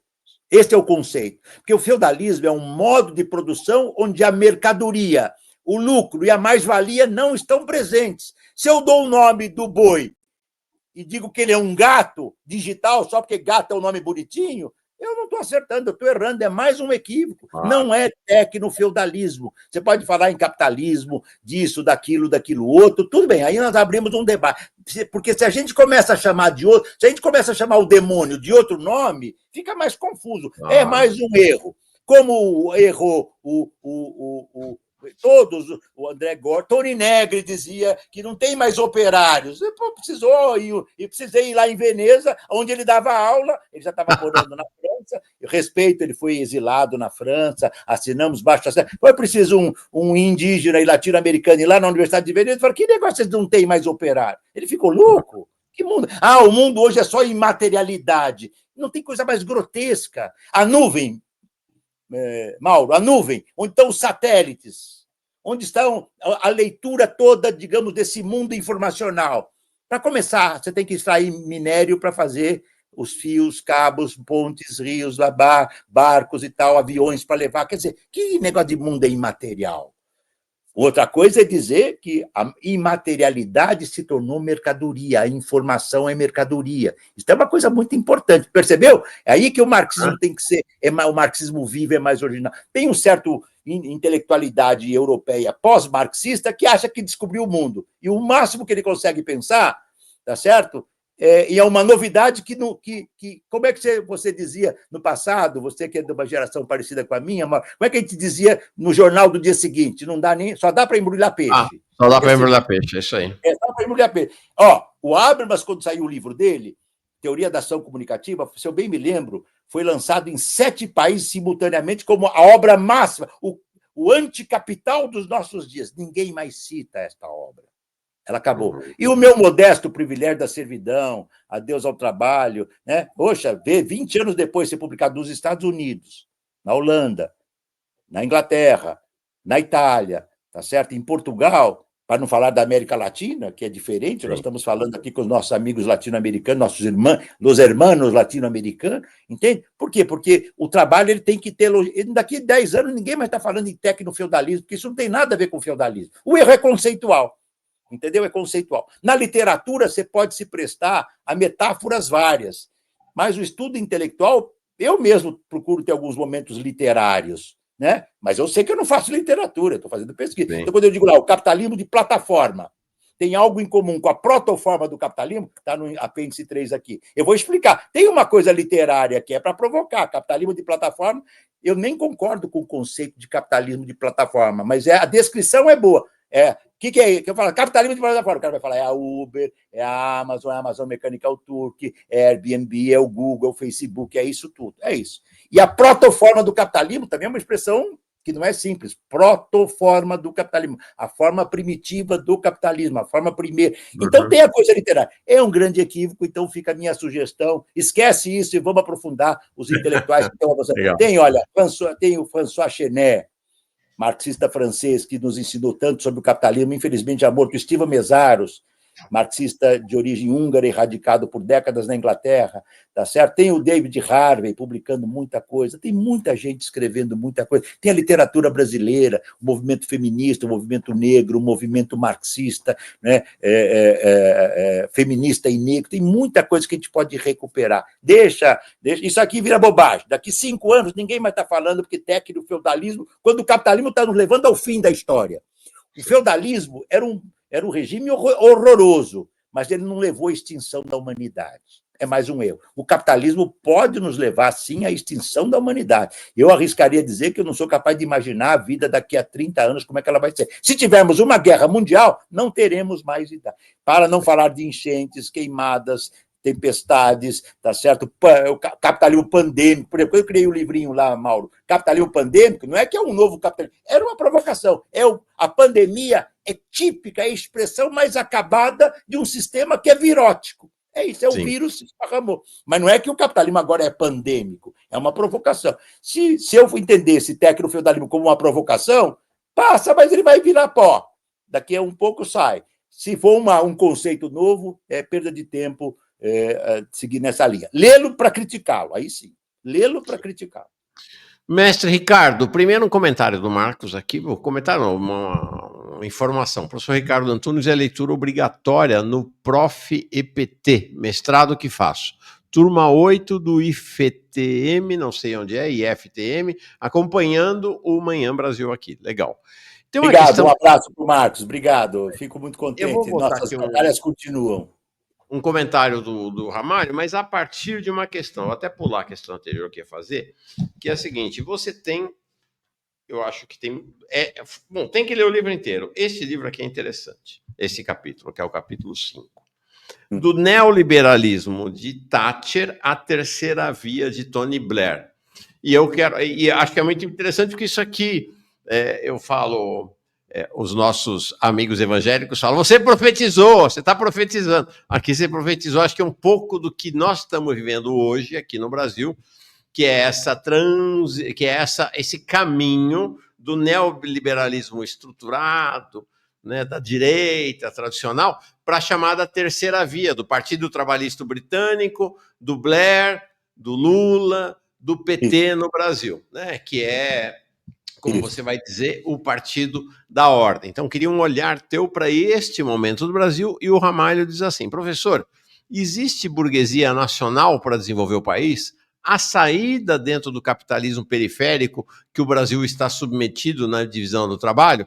Ou seja, eu queria que você olhasse para esse momento do Brasil, para isso que é essa jornada petista, lulista, que é vender a ideia de um capitalismo de face humana, uma ideia velha, que nem a Sede Braga, né? Enfim, para a gente encerrar um pouco do momento que a gente está vivendo aqui.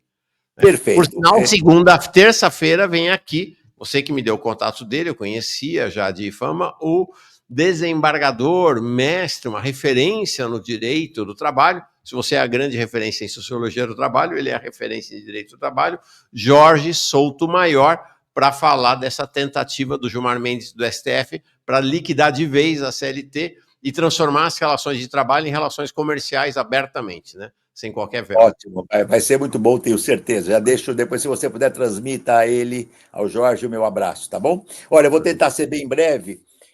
Quando eu tive a felicidade, Mauro, quando eu fui convidado para ficar 1 ano na Universidade de Sussex, a Universidade de Sussex é uma espécie um pouco do que é a Unicamp na Inglaterra.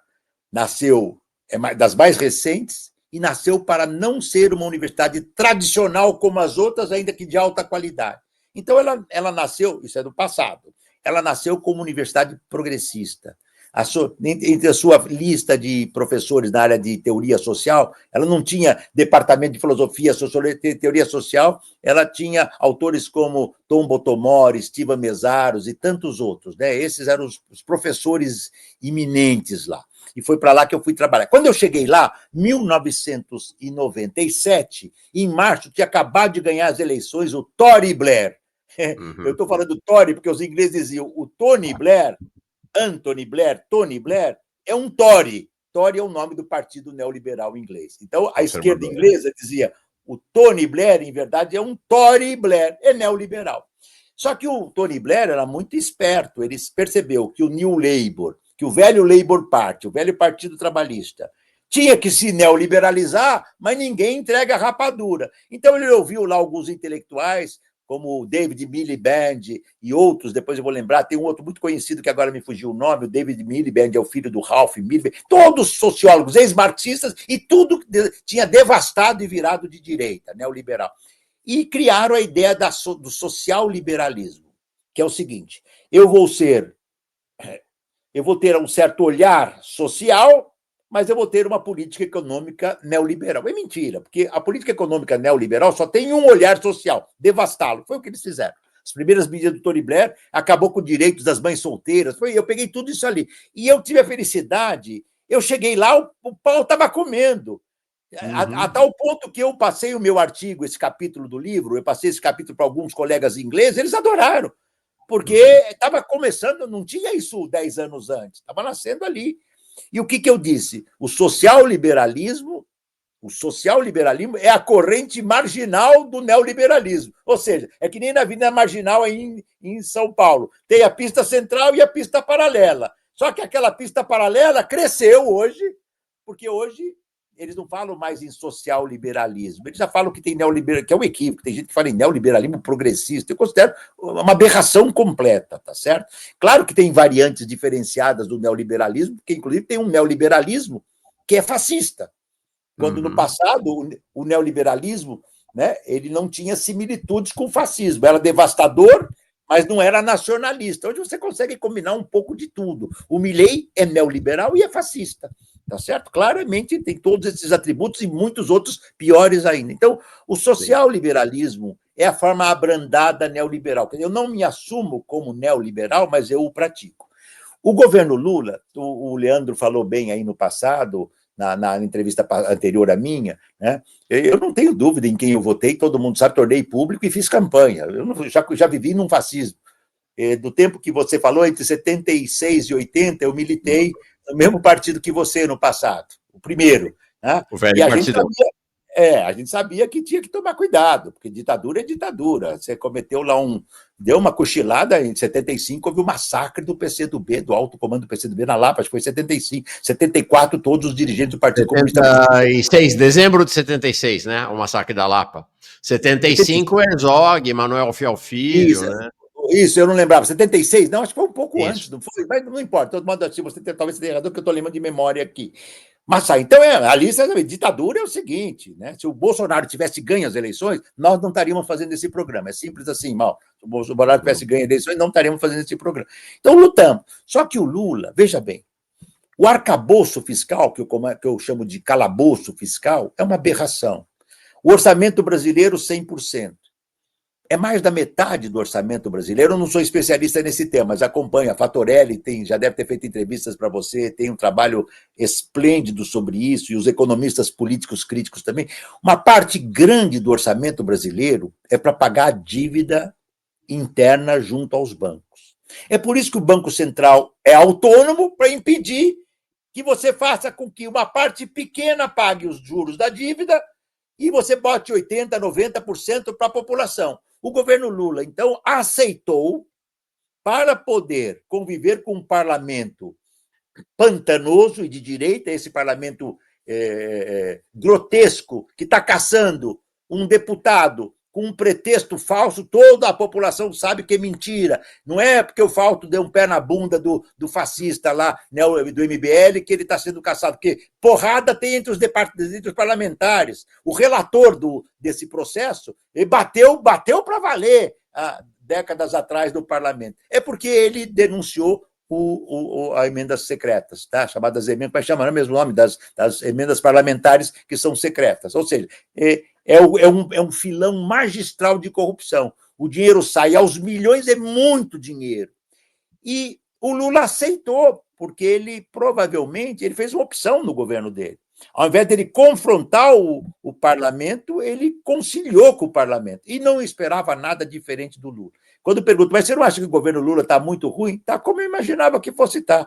Eu já disse algumas vezes, Mauro, não sei se eu disse para você aqui, que a única boa surpresa, e olha que é uma provocação que eu estou fazendo, né? A única boa surpresa do governo Lula é o Alckmin. E não fala nada, está quietinho, não atrapalha, porque ele está dizendo, os meninos aí do PT estão fazendo o que o verdadeiro neoliberal brasileiro sempre propôs. É isso. Então ele está. Ele não, até porque ele também sabe que o Lula o resgatou da lixeira. O Alckmin já tinha virado o cachorro morto e o Lula foi e trouxe, e ele tem uma certa fidelidade. Pode ter até um traço pessoal positivo aí, mas ele é neoliberal mesmo. Então, veja, o Lula resolveu conciliar com o parlamento.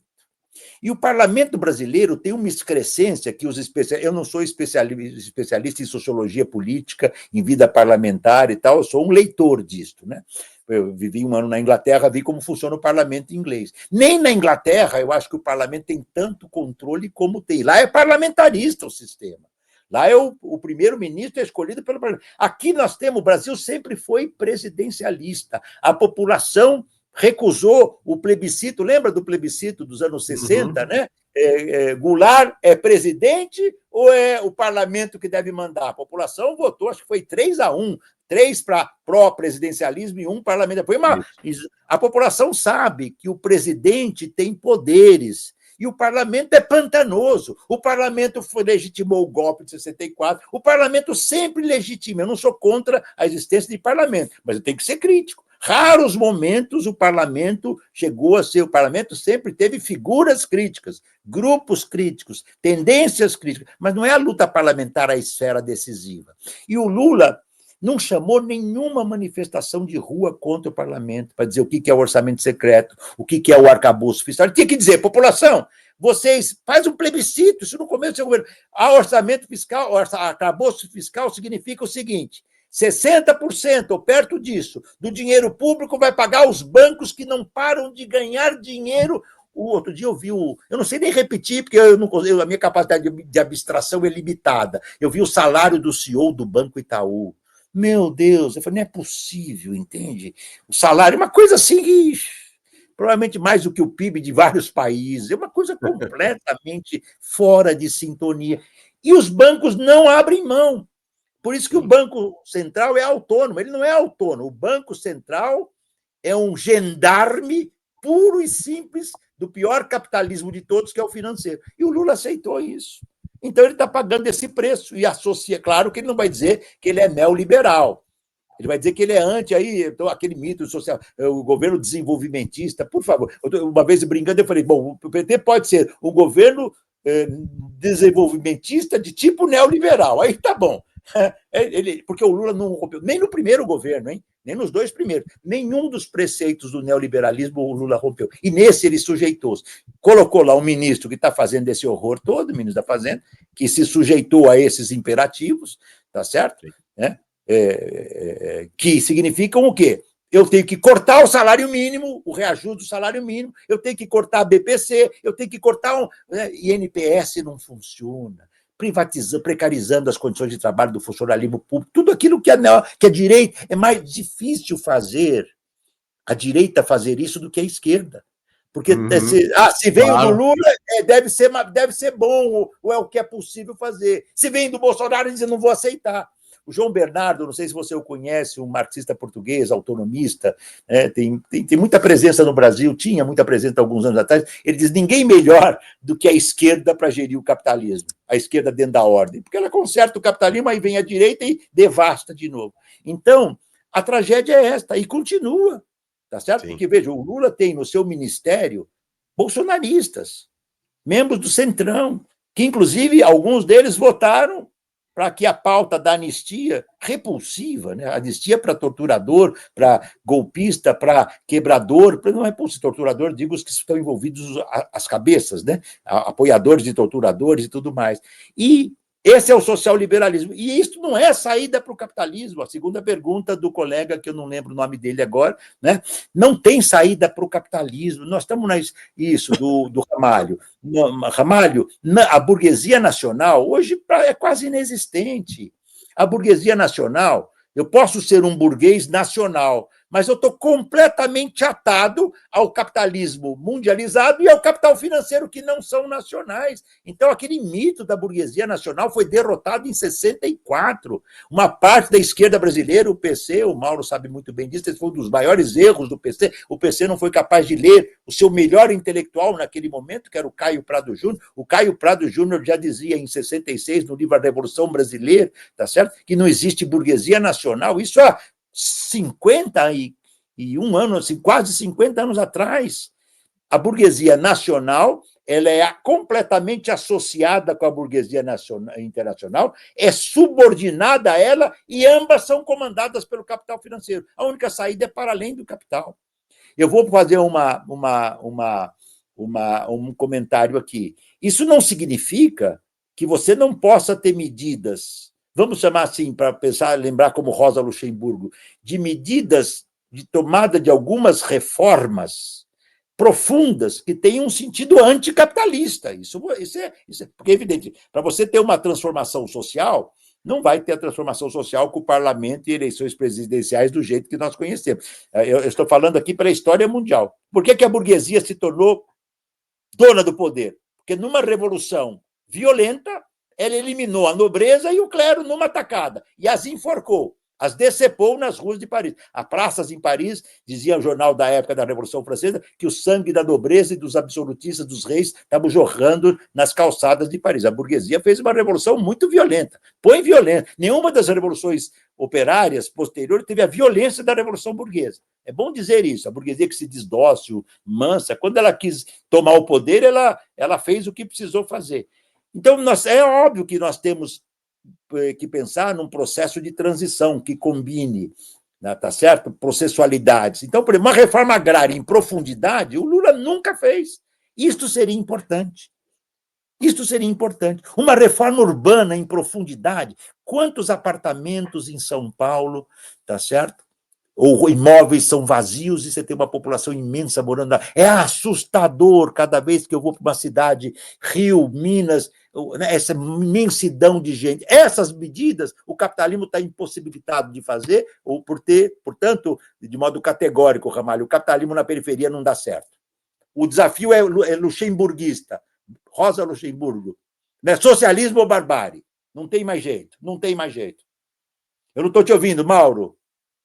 Não, desculpa. O demógrafo José Eustáquio Diniz Alves fez um levantamento, trouxe para nós aqui.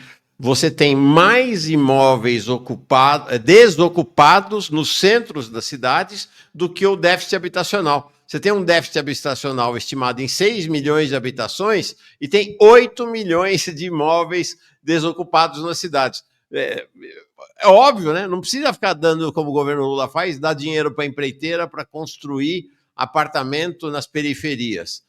Faz a reforma urbana, né? Faz a reforma urbana, mas não vai fazer, né? E é o que diz um colega aqui, o Marcos diz, e isso é muito importante. Em última instância, isso é uma tese fundamental. O Estado é uma ferramenta de controle da burguesia. Isso é uma tese essencial do Marx. Por isso que na ideia do Marx, a primeira crítica dele a Hegel, quando ele ainda está transitando para o materialismo, ele vai dizer, o Estado não é, como imagina o Hegel, um representante geral de todos os interesses. O Estado é o ente político que preserva a desigual estrutura de classes na sociedade. Essa foi a primeira crítica do Marx ao Hegel, a primeira, 1843, fim de 43, que ele jamais abandonou, porque o Marx sabe como ninguém que o Estado é um ente político. Ele chegou a usar uma expressão muito forte, ele e o Engels, né? É o comitê executivo da burguesia. É isto mesmo. Sim. E o Lula está sendo O Lula está fazendo o papel de pequeno comitê executivo, liderando o Né? comitê. E tem ministros que são... De gestor do comitê executivo, né? gestor do comitê executivo, com certo encanto, né? Porque ele tem encanto, tem aquela, sabe, né? Um cara que vem da origem operária e tal. Uma pessoa que está pedindo onde está... Puxa vida, eu acabei de passar aqui, não vi. Como é que faz contato contigo ou com a tua equipe? Para onde manda e-mail ou pelas redes sociais para recolher relatos? É um casal que trabalha com Uber e que gostaria de relatar a condição deles. Vocês têm um lugar onde vocês recebem esses relatos, Ricardo? Sim. Eu acho que se a colega, esse casal, quiser anotar aqui, eu posso botar aqui no chat rápido, tá certo? É claro que a minha dificuldade aqui é dar conta dos... Eu não tenho, viu, Mauro? Eu não sei se isso é um momento de lucidez ou de insanidade. Eu não tenho Instagram, eu não tenho Facebook, porque senão não poderia estudar, pesquisar e lutar. Eu Você é combino um homem feliz. eu combino estudar, dar aulas. Eu podia estar aposentado desde 2010, com salário integral, Mauro, que eu comecei a dar aula em 1972. Eu sou professor há 53 anos, com muito orgulho, gosto do que faço. Então, o dia que o pessoal fala, por que você não para de dar aula? Eu respondo uma frase simples: se eu parar de dar aula, eu vou morrer. Eu não quero morrer. Até porque, como ateu e à toa, se eu morrer, eu sei que tem um lugar no inferno me esperando. Então, eu prefiro ficar mais uma década e meia, pelo menos, por aqui. Se minha mãe estivesse viva, viu, Mauro, ela diria assim, se Deus quiser. Então, fica aqui uma lembrança da minha mãe, né? A gente sempre lembra dos pais, da mãe com afeto, e mesmo quando pensamos diferente, com afeto. Mas eu perdi a fala do menino, o que ele falou mesmo? Não, como é que as pessoas... sim, claro. Eu vou botar aqui, ó. Deixa eu botar aqui no chat, ó. Deixa eu botar aqui, ó. Eu vou botar meu e-mail, ver se vai sair direitinho, tudo minúsculo. Deixa eu ver se eu vou acertar aqui. Fala que eu digito aqui. Tá, então vai lá. Porque aqui eu não estou acertando. Antunes, unicamp.br. Perfeito. Unicamp.br. Então, tá, eu não estou conseguindo... Antunes@unicamp.br. Eu respondo isso mesmo. Eu respondo na medida em que eu tiver condição, porque a gente recebe muita mensagem, por sorte, mas eu fico muito feliz. Seria muito bacana ouvir o depoimento desses companheiros, sim, tá certo? Legal. Agora, eu não apareço nas redes. Quando tem coisas das redes, são os meus alunos, meus amigos que põem, a Boitempo, o meu grupo e tal. Disso estou preservado. Assim eu posso ter tranquilidade para estudar e para dar minhas palestras, minhas aulas e tal, e escrever meus trabalhos. E esse livro aqui, eu já falei para você, né? Fala. Aquele Capitalismo de Plataforma, ele é publicação gratuita, tá? Eu não estou com nenhum exemplar aqui. Sim. Você puder botar no site, depois, quem tem interesse na coisa de plataforma, saber a legislação, chama Capitalismo, Trabalho em Plataforma, Regulamentação ou Desregulamentação, Editora Boitempo, é gratuito. O livro é gratuito, é só botar o QR. Eu debati com a sua equipe, inclusive, aqui, antes de debater com você. Isso, e comigo depois também, claro, exatamente. Se puder, depois, se tiver a mão aí, joga aí na rede, o pessoal pode conectar, que é gratuito. A publicação, o livro é... O meu projeto com o Ministério Público do Trabalho, Mauro, que permitiu publicar o Icebergs à Deriva, a Uberização do Trabalho, são livros do meu grupo de pesquisa, e com os diálogos internacionais. Os livros não são gratuitos, mas são muito mais baratos. Esse livro que custaria, sei lá, R$150, ou 200, são quase 600 páginas, da Boitempo, do nível da qualidade, perto da metade desse preço, imagino, porque são livros que têm apoio do Ministério Público do Trabalho, e que eu sei que tem tido repercussão. Esse livro, por exemplo, o primeiro lançamento dele eu fiz num curso a convite do então presidente, diretor da Escola do Ministério Público do Trabalho, do Tribunal Superior do Trabalho. Eu sei que tem juízes, procuradores, juízes do trabalho e juízas, procuradoras do trabalho também, que acompanham nossos trabalhos, porque a luta não é pequena, não. Nós temos que lutar, desde lutar por direitos desses trabalhadores e trabalhadoras, até por uma outra sociedade. São muitas dimensões da nossa luta. Como é que chama o livro, Ricardo? É Capitalismo de Plataforma, é isso? Isso. Não. Trabalho em plataforma, 2 pontos. Trabalho de plataforma, 2 pontos. Regulamentação ou desregulamentação? Eu devo ter aqui, eu não sei porque que eu levei lá para dentro. Regulamentação ou desregulamentação? Aqui, ó, Mauro. Ó. Tá aqui, ó. Trabalho em plataforma, tá aqui. Tem o site aqui. Já vou colocar aqui no chat, então, se você quiser acessar, é esse mesmo, né? Nós já debatemos. E uma Acabei outra de dica, colocar Mauro. no chat aqui, tá? O link. Ótimo. Se E você se você conseguir quiser. achar depois, Mauro, nós fizemos um trabalho de pesquisa agora, o nosso grupo, para o Ministério Público, que chama-se assim: nenhum trabalho sem direito de verdade. Nenhum trabalho sem direito de verdade. O meu grupo de pesquisa do IFISH fez, do IFISH da Unicamp, mas a responsabilidade é nossa do IFISH, como coordenadora do nome do meu grupo, tá certo?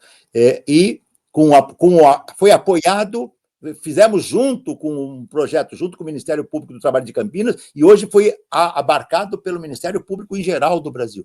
Se vocês acharem esse site, nenhum trabalho sem direito de verdade, tem uma pesquisa imensa feita, com todos os dados mais atualizados do que é o trabalho em prazo, alguns depoimentos lindos e uma campanha pública espetacular. Depoimentos de trabalhadores e trabalhadoras, não são os próprios que fazem, por óbvio, né, que eles seriam identificados, mas dizendo, um deles diz lá: eu saio cedo e chego 2h da manhã, começo a trabalhar às 6 da manhã. Eu tenho um filho que 2 anos que eu nunca consigo vê-lo, nem de manhã e nem de noite. Que vida é essa? Que vida é essa? Eu trabalho, nunca tive férias, 13º e assim depoimentos desse tipo. Eu não sou autônomo, eu sou trabalhador ou trabalhadora. Eu acho que pode ser consultado aí, como você tem um lequíssimo amplo um leque contingente que acompanha o seu trabalho, podia divulgar para a gente. Nenhum trabalho. Bom, eu não achei aqui. Depois você me passa o link. Eu te passo. Não localizei, eu procurei, não localizei. O que eu coloquei foi o desse livro digital gratuito, né? Trabalho em plataforma, regulamentação ou desregulamentação. Eu vou ter que sair também, vamos ter que encerrar, que eu vou lá para o encontro com o Glauber. Mas eu não queria encerrar sem colocar uma última questão que me pareceu bem interessante, de uma companheira aqui. Então, registrando aqui o Marcos Norton, que tinha falado agora, né? Se observar a própria lei de trabalho analógico à escravidão, essas plataformas gabaritam servidão por dívida, compra das próprias ferramentas, etc. Naquele nosso tema lá. Acabei de mandar para o teu site, para o teu Zap, Mauro. Fechou. Acabei de mandar. Tá. Perfeito. Não, eu já tinha colocado aqui. Eu queria encerrar com uma questão. Bom, a Laila Amaral dizendo aulão da porra, obrigado, mestre. Obrigado. Legal. A todos, legal. Eu li algumas aqui, porque é difícil de ler tudo e ao mesmo tempo responder. Muito obrigado pelos comentários todos, tá? Eu ia continuar na questão política, mas acho que queria voltar, então, encerrar voltando para o tema do mundo do trabalho. A Vitória traz uma questão interessante. Resumindo, uma dúvida ampla. Os sindicatos não são mais foco da dinâmica de organização, mas continua hegemonizando a ação coletiva e institucional. Qual a forma organizativa deve ser construída para disputar essa ferramenta? Ou seja, que forma organizativa você prevê neste ambiente do capitalismo aqui já encerrando o primeiro quarto do século XXI, para fazer o combate à burguesia? Perfeito. É muito importante essa questão. Um dia que o Mauro quiser um pouquinho mais para frente, nós fazemos um debate só sobre os sindicatos. O meu primeiro livro chama-se O que é Sindicalismo no Brasil, da coleção Primeiros Passos, 1980. Eu era um menino naquela época. Né? O primeiro livro teu que eu li, livrinho da coleção. Isso aí, muito bem. Veja bem, quando houve a mudança do capitalismo do século XIX para o século XX, os antigos sindicatos do século XIX, sindicatos de pequenas e médias empresas, manufaturas, de repente se defronta com a Ford, com milhares de operários dentro. Ontem aqui, pulando um pouco o canal de televisão à noite, eu me defronto pela 100ª vez com Tempos Modernos. Cada vez que a gente assiste esse filme do Chaplin, mas eu não lembrava disso, eu já assisti umas 50 vezes, pelo menos. É aquela. De repente, você tem um sindicato que está acostumado com uma manufatura pequenininha, que vai ter que representar e organizar 5, 10, 15, 20 mil operários, às vezes numa única fábrica, num único espaço. Não foi fácil, mas nasceram os sindicatos tá certo? Que os italianos chamavam de sindicato do operário massa. Eu, quando entrei na Ford do Brasil, a Ford tinha em São Bernardo, se eu bem me lembro, 7 mil operários. Hoje a Ford não existe mais lá, desapareceu, não está mais no Brasil. A de São Bernardo, tudo estou lembrando aqui de cabeça, isso é a minha tese de doutorado de 40 anos atrás. Tinha 16 mil trabalhadores em São Bernardo, hoje deve ter um quarto disso, no máximo 3, 4 mil, e produz 5 vezes mais. Então, veja, gente, agora nós saltamos do século XX para o século XXI. Não é de um dia para o outro que eu me adapto. Por exemplo, o sindicato da empresa taylorista e fordista do século XX era vertical, porque as fábricas eram verticais, muito masculinizado, porque nós não tínhamos a luta de classes das mulheres, né, dos LGBTs, dos negros e das negras. Então, você ia para um sindicato, a sua maioria era composta por homens, trabalhadores estáveis, com CLT, tá certo? E você tem o século XX para o XXI, quando tudo isso mudou. Sim. Você tem homens, mulheres, brancos, negros, LGBTs, indígenas. Você tem terceirizados, PJs, informais, intermitentes, CLT. Você vai para uma empresa como a Uber ou com a iFood que diz que não é empresa. Então, você não consegue falar com a empresa. Só por esse inferno digital, mas eu quero falar com o gerente. Não tem, mudou tudo. Ah, professor, então significa que agora acabou?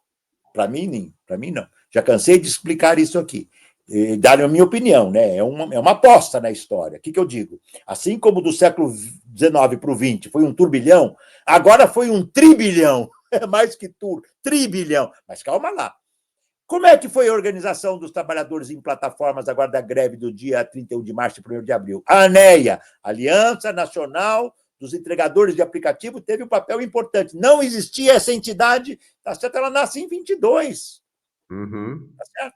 Eu cito aí no Uberização, Trabalho Digital, eu comento um pouco isso. Nesse texto aqui também penso que comento, exatamente, no texto do Sentido do Trabalho, faço uma nota sobre isso. Não existia. Ele está nascendo. Mas ele é diferente, claro que ele é diferente, ele tem que representar. Por exemplo, sindicatos operários importantes de 78, 79 e 70. Eu fui nas greves, eu era não só militante, tá certo? Mas eu era professor, já era professor da Fundação Getúlio Vargas em São Paulo, tá certo? Lá que eu aprendi a ver como é que funciona o sistema do capital para ser contra ele, como acho que modestamente tento ser, né? Os sindicatos metalúrgicos, uma assembleia metalúrgica tinha uma massa esmagadora de homens. Estava começando a nascer, naquele momento, um forte movimento das mulheres operárias metalúrgicas. Tá?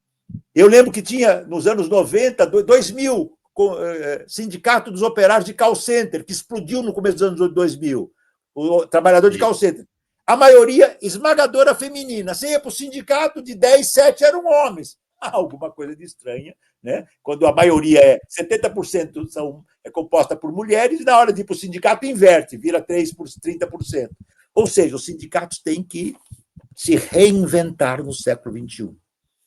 E eu vou dar alguns exemplos, não é só da minha cabeça, tá certo? Estados Unidos, pela primeira vez, no ano passado, nós tivemos lutas operárias da indústria automobilística puxadas por sindicatos que retomam posturas críticas e foram muito importantes, a ponto que o Biden, em campanha, pela primeira vez na história dos Estados Unidos, foi lá para dizer, nós apoiamos vocês. Mentiroso, uma figura grotesca, né? Velhaca e grotesca, sem nenhum etarismo aqui, velhaca e grotesca, aquele, né, defensor ardoroso do massacre de Israel contra os árabes, contra Gaza, tudo isso que o fez perder a eleição para um fascista indigente e inqualificado. O Sindicato dos Estados Unidos retomou. Os Estados Unidos teve, pela primeira vez, em 2021, tentou-se criar o sindicato da Amazon em Alabama. Não conseguiu. E no ano seguinte, eu acho que foi comecinho de 22, tudo isso eu cito nos meus artigos de memória, aqui não vou dar a data porque eu posso me confundir. Criou-se o primeiro sindicato dos trabalhadores da Amazon no estado de Nova York. Opa! Tá? E os funcionários, operários, trabalhadores da Starbucks começaram a se rebelar. Quantas greves nós já tivemos de trabalhadores do McDonald's em várias partes do mundo? Vamos para a Inglaterra. Há 3 anos ressurgiu um movimento sindical inglês combativo que foi destruído pela era Thatcher John Major. Destruído, e está retomando. Só que os temas são novos. Eu tenho que pensar a questão ambiental. Eu tenho que pensar a questão de gênero, raça, etnia, tudo isso imbricado com a questão de classe. Atenção!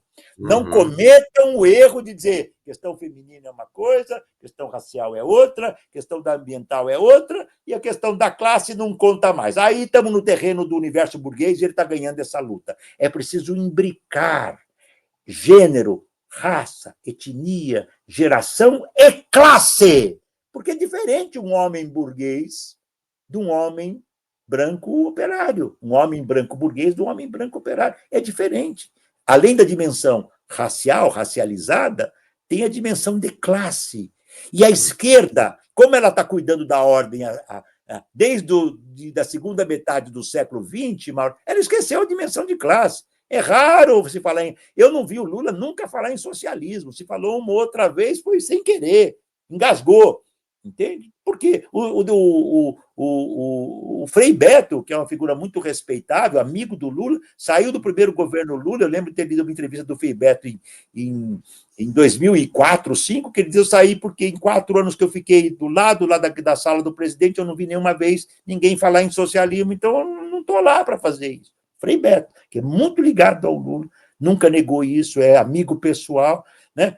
Muito bem, então essa é a coisa, o sindicato tem que se reinventar. A Aliança Nacional dos Entregadores e vários outros sindicatos que surgiram, estão surgindo, porém com a cabeça no século XXI. Quem é a classe que vive? Isso é uma coisa que eu acho que é importante desse livro. Um marxismo mais ortodoxo, mais brucutu, ficou um pouquinho nervoso. Não tem problema nenhum. Todo mundo vai... Eu criei aqui uma categoria, que não é uma categoria, classe que vive do trabalho, com hífen. Isso, eu ia te perguntar, não deu tempo. Capítulo 6. Isso. Grosso modo, o André Gortz fala em não classe, tudo com hífen, não hífen, classe dos não trabalhadores, e o erro completo. O André Gortz tem que entender que é a classe que vive da venda da força de trabalho. Se eu fosse botar o hífen nessa frase inteira, Mauro, classe, hífen, que, hífen, vive, hífen, dá, hífen, força, ia ficar um horror. Então, eu tive uma sacada literária. Classe que vive do trabalho. O que é isso? Mais heterogênea, mais fragmentada e mais complementar. Exatamente. Nesse livro é o primeiro que eu desenvolvo esse conceito. O conceito eu uso no Adeus ao Trabalho pela primeira vez e não defendi, e não expliquei. Onde eu me inspirei? O Marx fala nos manuscritos de 44, econômico-filosóficos, da classe daqueles que apenas trabalham. O Engels fala coisa parecida assim. Tá certo? Da classe daquele. Então, a ideia da classe que vive do trabalho é para jogar uma polêmica. E foi espetacular para mim, porque esse conceito é usado em vários países do mundo. E me cito. A ideia do. Porque a ideia marxiana de classe trabalhadora. Mas, por exemplo, o Gramsci falou em classes subalternas. Ele está se referindo a um conceito mais amplo: classe operária, trabalhadores rurais. A classe que vive do trabalho é para responder os que falavam do fim da classe trabalhadora. Então, diz, não, amplia-se a classe que vive do trabalho, porque além do operário da indústria, além do operariado da agricultura e da agroindústria, hoje não para de se expandir no mundo a classe operária que trabalha no setor de serviços, que se proletarizou. Um grande livro sobre isso, pioneiro, foi o livro do Braverman, R. Braverman, Trabalho e Capital Monopolista, marxista norte-americano, que fez um livro espetacular, se eu bem me lembro, dos anos 70 ou começo de 80, Trabalho e Capital Monopolista. E outros autores que eu citei. Então, é para provocar. E, por último, eu tinha lido e publicado um artigo de um amigo meu, sociólogo do trabalho em inglês, chamado Hugh Beynon, H-U-W-B-E-Y-N-E-Y. Não importa o nome aqui. E eu publiquei aqui, num livro meu, da Boitempo, sobre neoliberalismo, um artigo que ele não tinha nem publicado ainda na Inglaterra. E ele criou uma expressão em inglês que era assim, hyphenized workers, operários hifenizados. Não foi de propósito que eu fiz, mas acho que ficou na minha subconsciente. A ideia de... Porque ele diz assim, por que é o operário hifenizado? Tem sempre um hífen no meio da classe operária. Part-time, full-time, operário permanente, operário fragmentado, operário masculino. E eu criei a ideia que a classe que vive do trabalho A inspiração é absolutamente marxiana e engelsiana. Se fosse outra, eu diria. Não há nenhuma revisão. Há uma tentativa que eu aprendi com o Marx, que eu tenho que entender o meu mundo. Eu não sou um historiador do século XIX. Eu sou um sociólogo marxista do século XXI. Eu quero entender. Então, para dizer que a tese do fim da classe operária era uma aberração, eu mostrei que a classe que vive do trabalho é a que mais cresce no mundo. Mas eu tenho que olhar para a Europa, para a Ásia, para a América, para as Américas e para a África e para o continente africano. Não sei se ajuda, meu caro Mauro. Não, ajudou. Era o tema que eu ia trazer, que acabou não dando tempo, mas você acabou ingressando nele, que era exatamente, acho que essa criação sua de classe que vive para o trabalho, de fato, é muito inovadora e sensacional. Classe que vive do trabalho. Né? Isto é, tanto o peão que está lá em São Bernardo, ainda tem fábrica em São Bernardo, tá, gente? É pouquinho, mas tem. Né? A GM está lá em São Caetano, quanto para o trabalhador do Uber, quanto para o professor precarizado na rede municipal, que está em greve na rede municipal de São Paulo. É a claro, classe. e para aquela fábrica, Mauro, que saiu de São Bernardo e está no sul da Bahia, no Ceará, Isso. Foi para a China, que se ampliou a classe trabalhadora operária chinesa, indiana, são classes trabalhadoras imensas. Então, esse é um ser compósito, essa expressão é do Florestan, meu mestre e amigo, é um ser compósito e heterogêneo. E eu acrescentei mais fragmentado, mais complexificado e mais heterogêneo. Mas essa é a classe trabalhadora. E essa classe trabalhadora vai gerar as novas lutas sociais. Está aqui também no sentido do trabalho. Nós estamos vendo hoje, a meu favor, a última greve de 31 de março e 1º de abril, foi a greve da classe que vive do trabalho no setor de aplicativos, que mais cresce no mundo como entregadores. É um momento de felicidade para nós e para eles também. Por isso, muitos deles, quando você conversa, eu tenho certeza que me conhecem, dialogam comigo, porque toda vez que eu posso dialogar com eles, eu faço isso. O Nicolas Souza é hoje talvez a maior liderança dos trabalhadores de aplicativo, né, dos entregadores de aplicativo, e um cara, Ricardo, um sujeito refinado intelectualmente, muito interessante. Muito. É uma liderança espetacular. É isso aí. Espetacular. Exemplo. Fala, desculpa. É isso, como a classe trabalhadora cria suas lideranças, ela se reproduz, os seus coletivos, as suas lideranças e as suas formas de organização. Termino aqui, a Aliança Nacional dos Entregadores de Aplicativo não é uma central sindical, mas inclui sindicalistas operários. Não é uma central só de grupos, mas inclui grupos autonomistas, grupos aqui e ali. Antigamente tinha um movimento antifascista do Paulo Galo, que é uma outra liderança importante, que hoje não existe mais esse movimento, mas também inclui movimentos de trabalhadores sindicalistas que veem a aliança como uma entidade nacional de representação. É uma forma de um sindicato do século XXI para esta categoria nova. Um abraço a você, meu caro. Então, aqui, ó, gente, vai lá, ó. Cupom Jones Manuel, você compra com 20% de desconto. Se você não leu ainda, se você não comprou, não deixe de ler esta obra já antológica e uma referência para o mundo do trabalho, para entender o mundo do trabalho. Mestre Ricardo Antunes, de tempos em tempos você tem que voltar aqui. É muito bom dialogar contigo, foi excelente. 1h30 de conversa, o tempo voa na conversa contigo, viu? Obrigado. E tanta gente escrevendo aqui que não para de escrever, que beleza. Um abraço a todas e todos que nos ouviram, nos leram. Um abraço especial a você e quantas vezes você convidar, eu irei, meu caro. Um grande abraço. Convidarei. Um abração. Tchau. Até mais. Tchau.